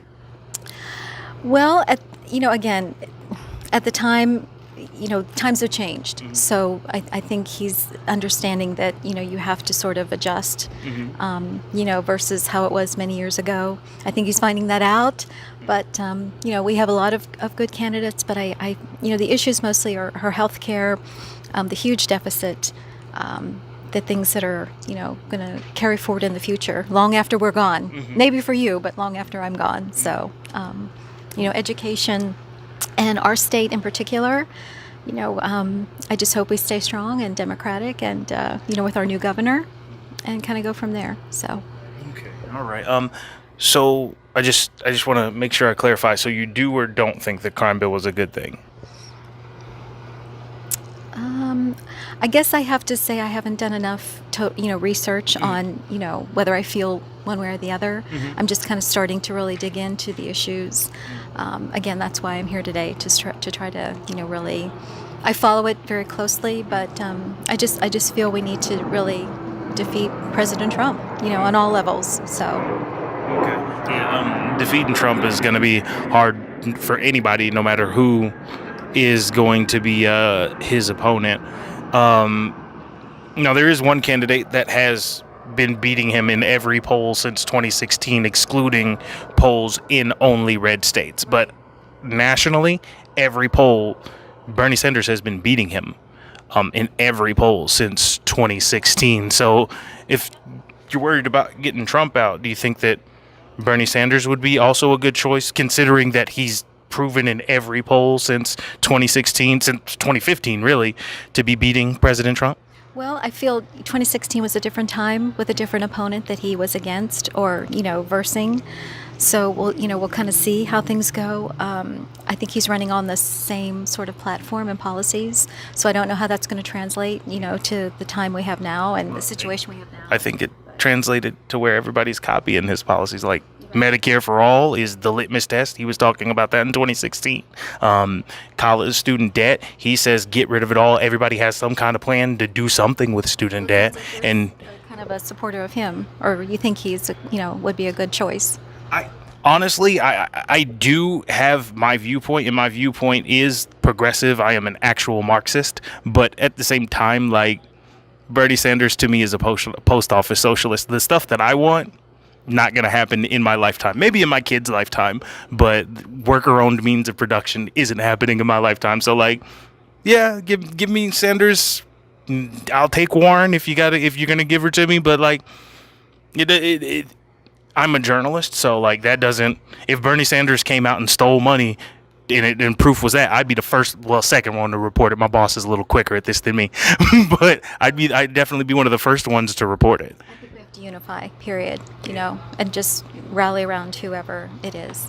Hope you enjoyed that last video. Hop on over to statusquo.com where you can sign up for our email list and become a member for as low as $5 to $10 a month. Membership is how we grow. That's statusquo.com/join. And remember, join our email list so we can grow the revolution with you.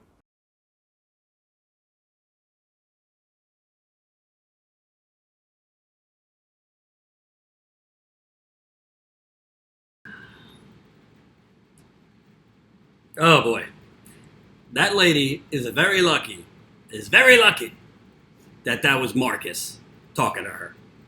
Because if Jordan was talking to her, I don't know if I could be that nice. And by the way, if I didn't mention, in addition to Marcus's great reporting, Ty, right now, is covering the Bernie Sanders rally in Los Angeles. So we're everywhere. We're covering Biden and challenging these idiots. We're covering Warren. Marcus covered her on the campaign trail. We're obviously covering Bernie. Oh, I want to get on the campaign trail soon and cover Harris.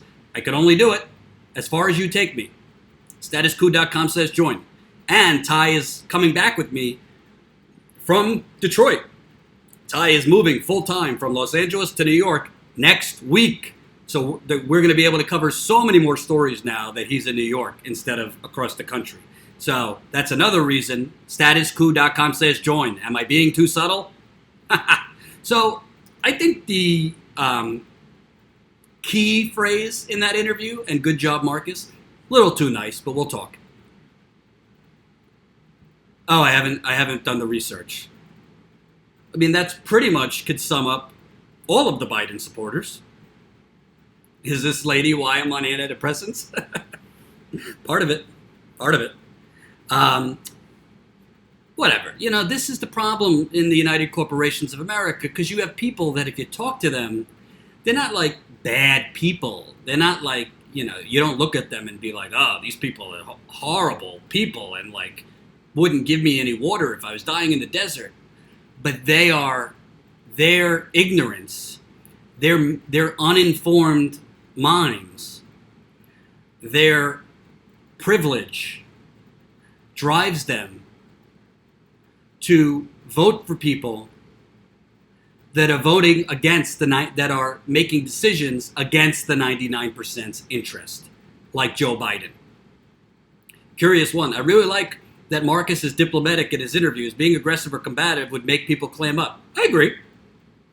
I always think it's a fine line. I'm not like combative, like, knock them over the head combative, but sometimes it's good to be a little bit more aggressive, but everybody's got a different style. Cooper, remind Jordan about the super chat. Did I miss a super chat? Hold on. Donald Smead, $5 in the super chat. Yes, a lot of people I run into here in Massachusetts do not like Warren. The Native American thing, as well as appearing too politically calculating. Oh, that's interesting. Maybe I should go to Massachusetts and interview people about Elizabeth Warren. That's a good idea. And I could say hi to my aunt who lives in Massachusetts. Thank you, Donald Smead, for the super chat and the idea. Ty and I might have to go up to Massachusetts and do a little recon on Elizabeth Warren. So she hasn't done her homework. She says that, his long legacy of crime bills. Yeah, his long legacy of locking up more black men than any other period in American history, other than slavery, of course.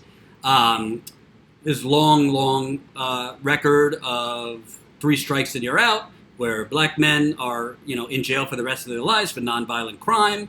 Long legacy of the bankruptcy bill, which is a giant blowjob to credit card companies. Long legacy of NAFTA. Future legacy of TPP if he becomes president, which he's going to try to drive through. Long legacy of the Patriot Act. Long legacy of welfare reform. Repealing Glass-Steagall. I mean, I could go on. Ruth Benedict, another $10 in the Super Chat. Thank you so much, Ruth, to help send more journalists into the field. Sorry I can't do monthly yet. Finances aren't quite there. Will help however I can. That's all we could ask, Ruth. Thank you so much for the kind. You've done a few today, so we really appreciate it. Thank you. By the way, this money is going to pay Jen, Ty, Marcus, Colin. So in addition to membership, Super Chat helps us grow and helps us attract future funding because we got to show more income, if you know what I mean. So Super Chat helps out. But, this woman is nice enough, but she's wildly uninformed and probably very privileged because mass incarceration probably doesn't affect her. She probably doesn't know many black men that were imprisoned because of Joe Biden's crime bill. That he's now, Joe Biden puts out on Tuesday his criminal justice reform bill, which is essentially like the arsonist who burns down the house, going and putting forward new fire safety laws.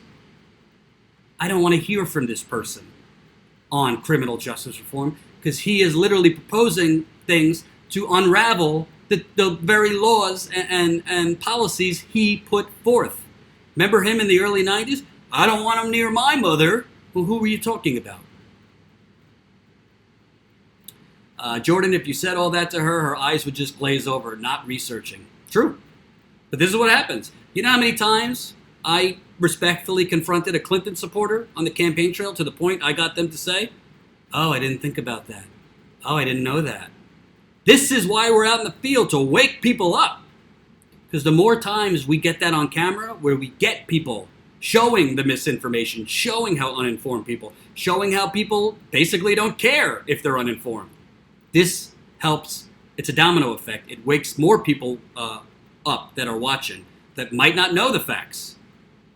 And sorry if I missed a super chat. For whatever reason, my chat isn't going all the way up. Let's see. Sergio Castillo, thanks for the 99 cents. Yeah, unfortunately, it won't go up further. I don't know why. Oh, well, let's see. Nah, can't go up further. Sorry if I missed your super chat. I'm trying. Jen's not here. Jen usually, if I miss a super chat, will text message me and tell me what the super chat was. She's at her child's school play, so she's not here tonight. So it's unbelievable. And when she says things like, "Oh, he'll be better on the debt. He'll be better on the debt and the deficit. He's going to be better on the debt and the deficit." Yeah, by continuing to give Big Pharma all the money they could have, by continuing to have us in endless war, bombing 1 million countries at $738 billion defense budget. Thank you, Kyle Taylor. That's why I'm a Status Quo member. So, yeah, he'll be great on the deficit. He'll probably try to cut Social Security and Medicare because he said he would. He said in a clip, Paul Ryan was right about needing to cut Medicare and Social Security. So that's great work by Marcus. And again, if you wanna keep funding us to get out there, we're going to Detroit. We were able to go to the Miami debate, and we're able to go to the Detroit debate because of you. We're going to be there for several days. We're getting there before the debates so we can cover stories to Detroit. We're gonna definitely try to get to Flint too, because we can't forget Flint. And that's a good segue to my next story, which boggles my mind. So if you've been living under a rock, since the media does not report on this anymore, and they haven't reported on it for years really, Flint, Michigan still doesn't have clean water. It's now 5 years and 3 months. 5 years and 3 months later, Flint, Michigan, contrary to what the corporate media says, contrary to what the state of Michigan says, does not have clean water. You know how I know? I've been there 14 times. going on my 15th time this coming week. So sometimes you see in the media stories about how other places now have worse lead levels than Flint, Michigan. Even though, as status quo broke last year, they cooked the testing in Flint, Michigan. Michigan broke EPA regulations by flushing residents' water lines right before testing for lead. We knocked on 450 doors last summer and fall.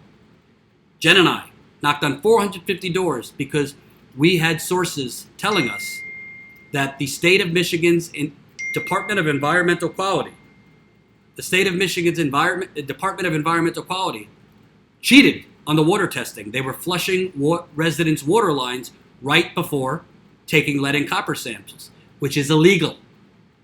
You cannot run people's water before taking lead and copper samples if those lead and copper samples are meant for federal compliance. Thank you, Hoffaball, $5 in the super chat.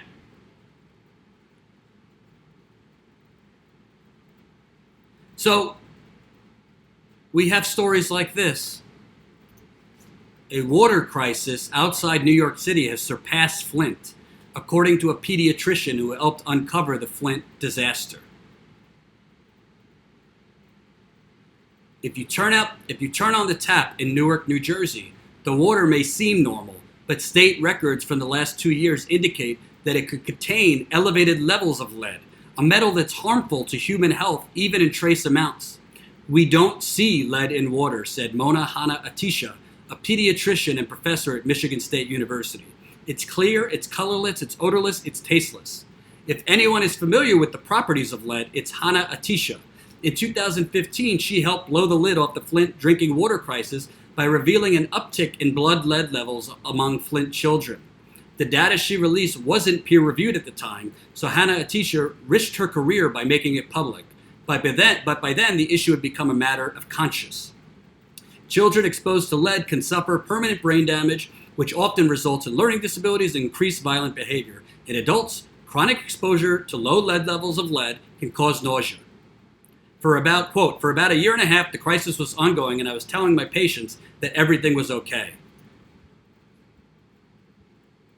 4 years later, the tragedy has begun to wind down in Flint. No, it has not. Households are equipped with water filters. Yeah, they go bad very quickly, as I've seen. Lead levels have been reduced. Yes, because they cooked the lead levels, and pipes are being replaced. But a new crisis has taken its place in Newark, the largest city in New Jersey, about an hour outside Manhattan. At its zenith, the 19th century and early 20th century, Newark was a booming industrial town, but a combination of white flight and deindustrialization led to decades of decline. Today, around 28% of the city is impoverished, more than double the U.S. average. When I walk the streets of Newark, I feel like I'm walking in Flint, said Hanna-Attisha. Here's a city that has suffered from deinvestment, unemployment, population loss, decades of neglect, violence, crime, and mass incarceration. All these other issues that make it toxic for children to grow up with that. On top of that, the water could be making people sick. Since January 2017, Newark's water has been tested 5 times by the state. With each result, the lead levels have exceeded 15 parts per billion, the threshold used by the U.S. Environmental Protection Agency. Hanna-Attisha, who believes that no amount of lead is safe, called the EPA threshold a crappy standard that hasn't really caught up with science. All right, so first of all, before I get to the lies that are being told by the corporate media, and frankly, that pediatrician, I want to be clear. I'm not minimizing what's going on in Newark. One of the stories that Status Quo is going to be covering now that Ty is moving here next week is the water crisis in Newark, which is easy for us to drive to. I could borrow Mama Chariton's car, head over to Newark, which is in Jersey, about an hour and 20 minutes, I think, or maybe an hour and a half from New York City. So we will be covering the water crisis in Newark, for sure. So I'm not minimizing it. It deserves attention. It deserves coverage. And we will be covering it. especially since Ty's going to be here and we have the camera and all that. With that said, since we have a lot of new subscribers too, I want to make sure that people understand, because we broke this story in November and we're still working on getting this story to blow up. I cannot tell you who, but I have a meeting this coming week in Michigan. When we're there for the debate, I have a meeting with state officials on this very topic. Here is the trailer to our documentary that we have not released yet. We're working on that too. We're going to have news on that very soon. We have some interest in it. So you can see the numbers that they are basing Flint's lead levels are declining were cooked up by former Governor Rick Snyder's Department of Environmental Quality. Here is the trailer to Flushing Flint, which shows Jen and I knocking on 450 doors to find this out. If you've seen it already, I'm sorry. If you haven't, here's the trailer to our documentary. When the water changed color to brown and orange, your administration said the water was safe. When people reported rashes, hair loss, odor, and even sewage, your administration said the water was safe. When Legionnaire's disease began to infect and later kill numerous citizens, your administration said the water was safe.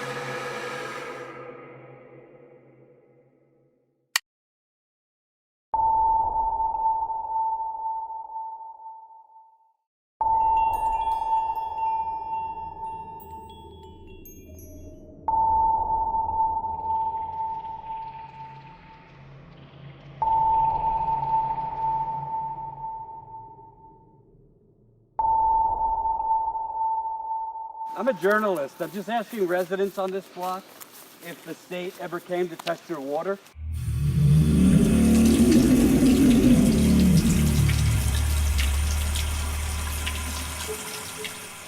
They told me they needed to go to the kitchen sink. That's where they went. They turned the water on, let it run for, like I said, like a minute, and collected their sample. Your results are interesting because 15 parts per billion is the limit. So them telling you to let the water run for that long, that's probably why you were getting such low results. When they did it, do you remember if they turned the water on and took the sample right away, or did they let it run first? They let it run a while. They showed up at my door and they handed me a pamphlet and said, okay, it's safe to bathe in, before they even went in my house. Have you had any problems health-wise since the water switch?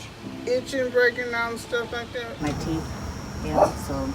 And I've had pneumonia. Our skin and our hair. I've been getting a lot of boils. Go ahead, get it. Right. Bro, I'm telling you. And I get them like, just bro. And they were worse. My daughter did have a miscarriage. He was at Heritage Manor, went to McLaren, where they had the Legionnaires. My father is dead. They want us out of here. They want to make it a college town, and we are not a fool. We know it. Go up and down the street. Look over there. We have a forest in the dadgum city. We can't drink our water. We can't go outside and play. We ain't got no parks. They're just going in, people who don't know EPA regulations, people that are older, people that are younger, people that are poor, whatever. And they're just right in front of them, cheating to try and get a lower number. So who the hell knows what the real numbers are? You always hear that talking point, well, like 3,000 other cities have worse numbers than Flint. I think what we're getting at here is we probably don't know the real lead levels in Flint because they've been flushing out the lead before they test.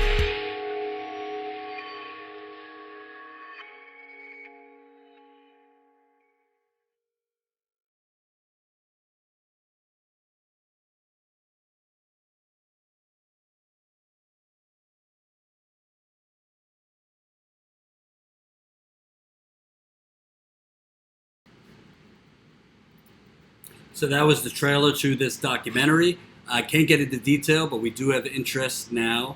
We're talking to a former HBO executive who would be our sales agent and be pitching this to bigger platforms. That's why we held off on releasing it.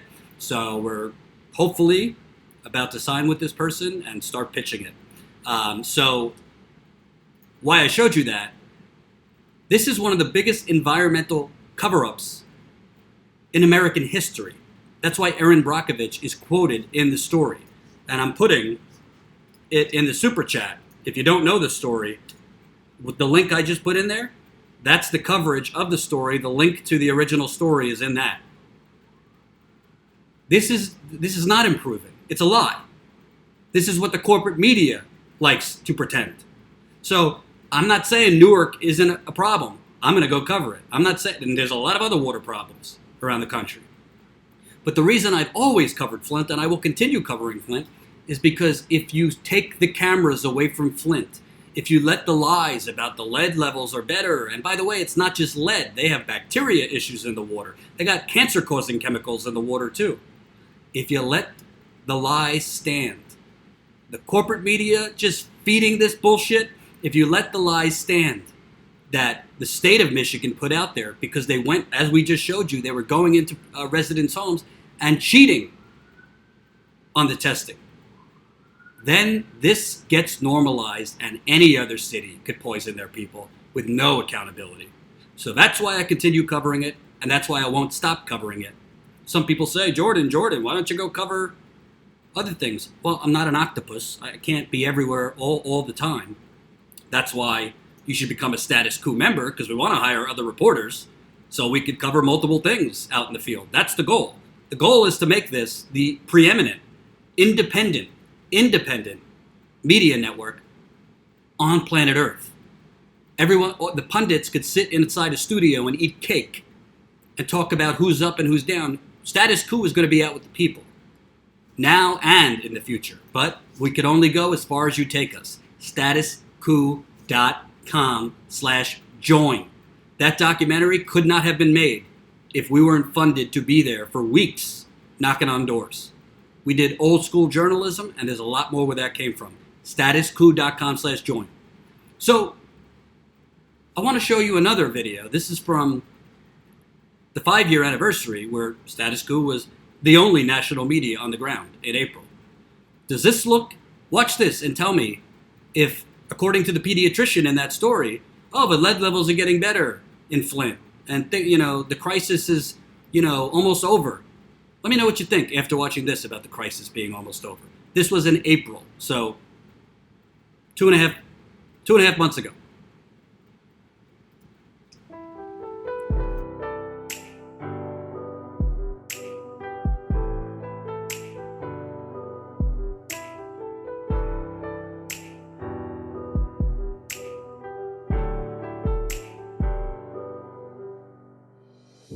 Give me your past, give me your present, give me your night sky. We've been tormented for 5 years. 5 years we've been tormented with dirty, nasty, unsafe, unhealthy water. The ponds are not open anymore because they say the water is fixed. But if it's fixed, tell me where it's fixed. If it's fixed, tell me who fixed it. If it's fixed, tell me when they fixed it. It is not over. It's not a joke. It's not funny. The water is dirty. 44 years old. She died an absolutely horrible death because they lied to her about the water. Her skin was torn off of her body. Justice needs to be done for the Flint residents, and it needs to be done now. I see dead GM workers and my sisters and my family. I took him to McLaren. I trusted the hospital. I made the biggest mistake in my life. They said he had an unusual pneumonia. The bacteria is eating up all his red blood cells. And even when he was dying, I was trying to bathe him and scrub him in the same water that was ripping his life out. I give you honesty and loyalty. I give you consistent. My father, Joseph Clement, may he rest in complete power, was a victim of the water crisis. My father's body was riddled with cancer. She had her breast removed, and then they ended up taking her stomach. I lost my daughter's dad, who died from bacterial pneumonia August of 2015 before McLaren and the state decided that it was a Legionnaires bacteria. My son had gotten really sick and he was on life support. They tested him for everything and they said it wasn't anything, but he was spitting out his insides, and to touch his mouth, blood was just gushing out. They said it looked like it was Legionnaires disease. Flint water contributed to my mama. She just died in January from kidney failure and a whole bunch of things wrong with her. It's like Russian roulette. You never know if you're going to get Legionnaires when you touch that water, take a shower. You just don't know. And, we just want people to know not to drink that water. That water is still not safe to drink. Still, I mean, this is happening today. It's not over. It's never been over. Whoever said it's over, it's a lie. It is a flat-out lie. Still continuing. 5 years and counting. This place ain't safe. It's not safe at all. We got a pistol in our mouth every day. It's called tap water.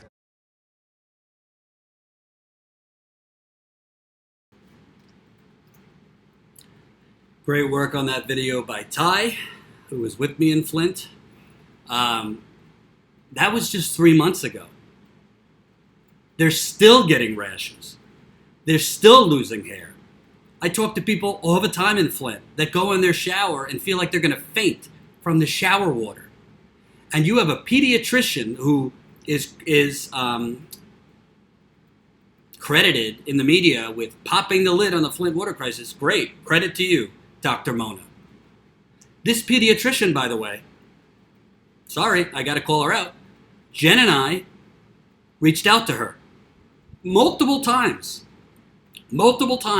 to say, hey, the water's not getting better. And if it is, there's no way of knowing really because they cooked the testing. We reached out to her many times with our reporting, with the facts, with the paperwork. She responded to Jen. She said, oh, wow, let me look into it. She has not done anything. She has a national profile. If she went to the media and said, these reporters, or she could take credit if she wants, these reporters showed that they cheated on the water testing. These numbers cannot be trusted. We need to have new testing because they were flushing people's water lines right before testing, which is illegal. It's against the EPA's lead and copper rule.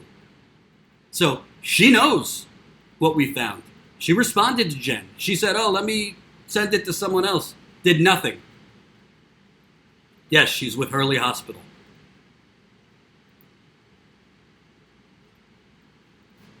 So, I don't know Dr. Mona. I'm sure she's a very lovely woman. There's the link to this story if you want to read the story I sent you. But what I do know is she has the information. She is well aware that the lead levels that she is going on, the testing that she is going on, naively, by the way, to just trust former Governor Rick Snyder's administration to test correctly. Well, I'm not giving you my opinion that it was cooked. I'm telling you because I did something radical. Jen and I did something radical. We knocked on doors. You know what they call that? Old school. What do they call that? Journalism? I didn't tell these residents what to say.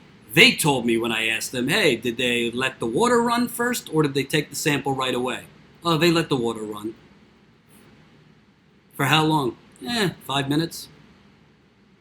You're supposed to, and Michigan Department of Environmental Quality's own instruction video said, do not flush before taking samples. So you got this, national hero pediatrician, which again, she did. She was one of the major people to blow the lid off of the Flint water crisis in the beginning. You have her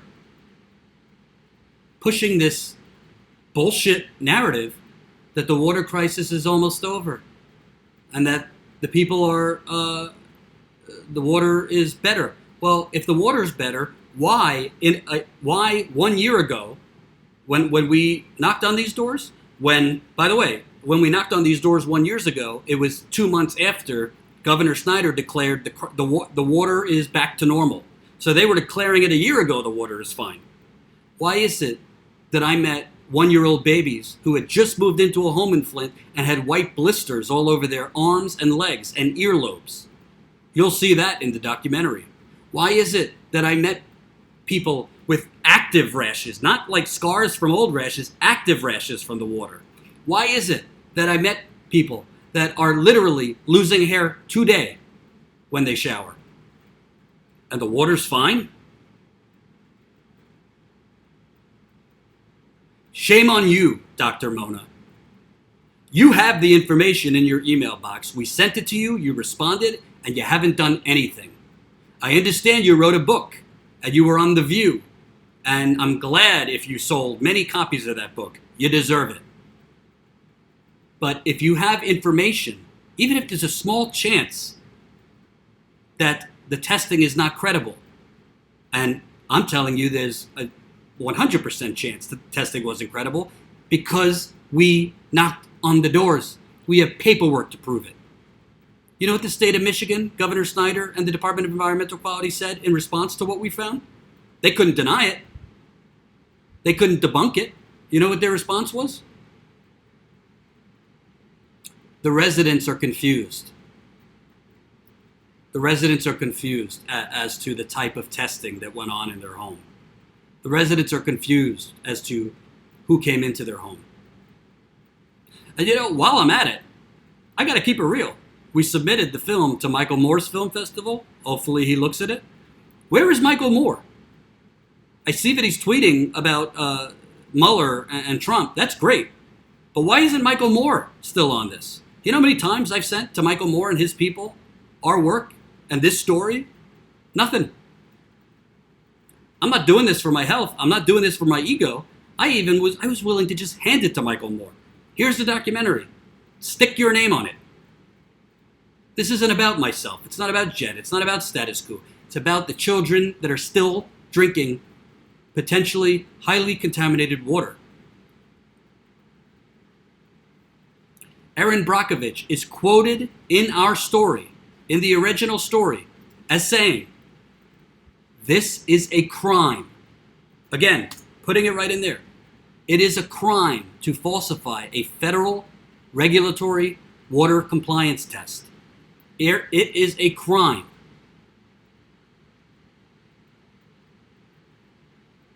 So, not taking anything away from what Newark is going on.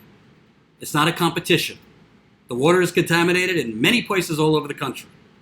But when I see stories with this false premise, the water is getting better in Flint. And, you know, the crisis is over. Well, guess what? I just had a Flint resident tell me today, when I sent her that article, a very, very, one of the leading activists in Flint, her words to me, after reading that article, Jesus fucking Christ, they're going to lift the state of emergency next month because of shit like this. Meaning, they're going to lift the state of emergency, which means they're going to pull more relief money away. They're going to do even less water testing. Because self-described or media-appointed heroes like Dr. Atisha, who I don't know, I'm sure she's a nice person, but she's wrong. She is wrong. And if they did, let me tell you something. If they did citywide retesting from an independent water tester, not somebody who's getting government funded, certainly not the Michigan Department of Environmental Quality, who's the very people that cooked up the test and cheated, but from an actual independent water tester, and it was that person or group was monitored all throughout, and they find that the lead levels are fine, great. I would be ecstatic to say, wonderful, there was legitimate, credible testing, the lead levels are down, and now we could focus on other things because there is bacterial problems with the water. But that has not happened. Thank you, Isaac Molter, $10 in the super chat. Joe Manchin doesn't care for the water the people are getting in Southwest Virginia. Endorsed Collins for Senate in 2020. Maybe Trump. Voted for Kavanaugh. Bernie would rally his state against him. Warren would not. Of course Warren would not. Ruth Benedict, $10 in the super chat. Pretty sure my leukemia is due directly to our municipal water here in Pennsylvania. The papers have been screaming about non-potable water all over the state. Our faucets develop black goop every 3 weeks. Ruth, but don't you know? Thank you for the super chat. But Ruth, Russia. Ruth, Russia. Ruth, Mueller.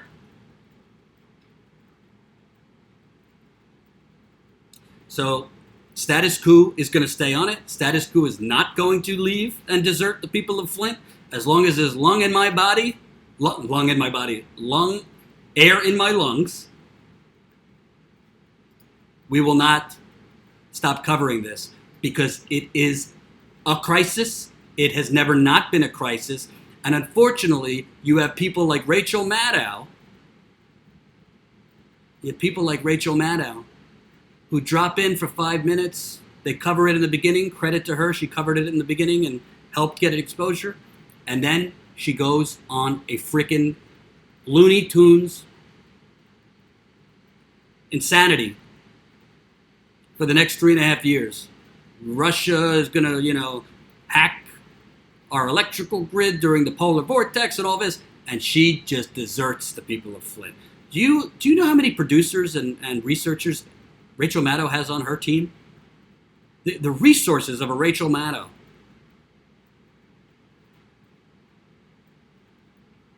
It's disgusting. But if you're watching from Flint, we're still on it. We're not giving up. I can't get into detail now, but I have a meeting outside of the debate. I have a meeting with state officials next week about that very story, and we are still on this.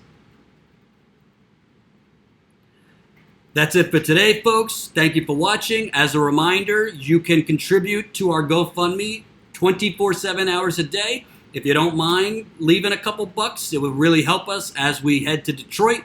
We're just trying to cover the trip costs, which were $2,000 for this trip. Ty and I are hitting the road there, and then Ty will be with me in New York. He's moving here right after the Detroit debate, so you'll be seeing a lot more Ty, and we're going to be able to do a lot more things in the field.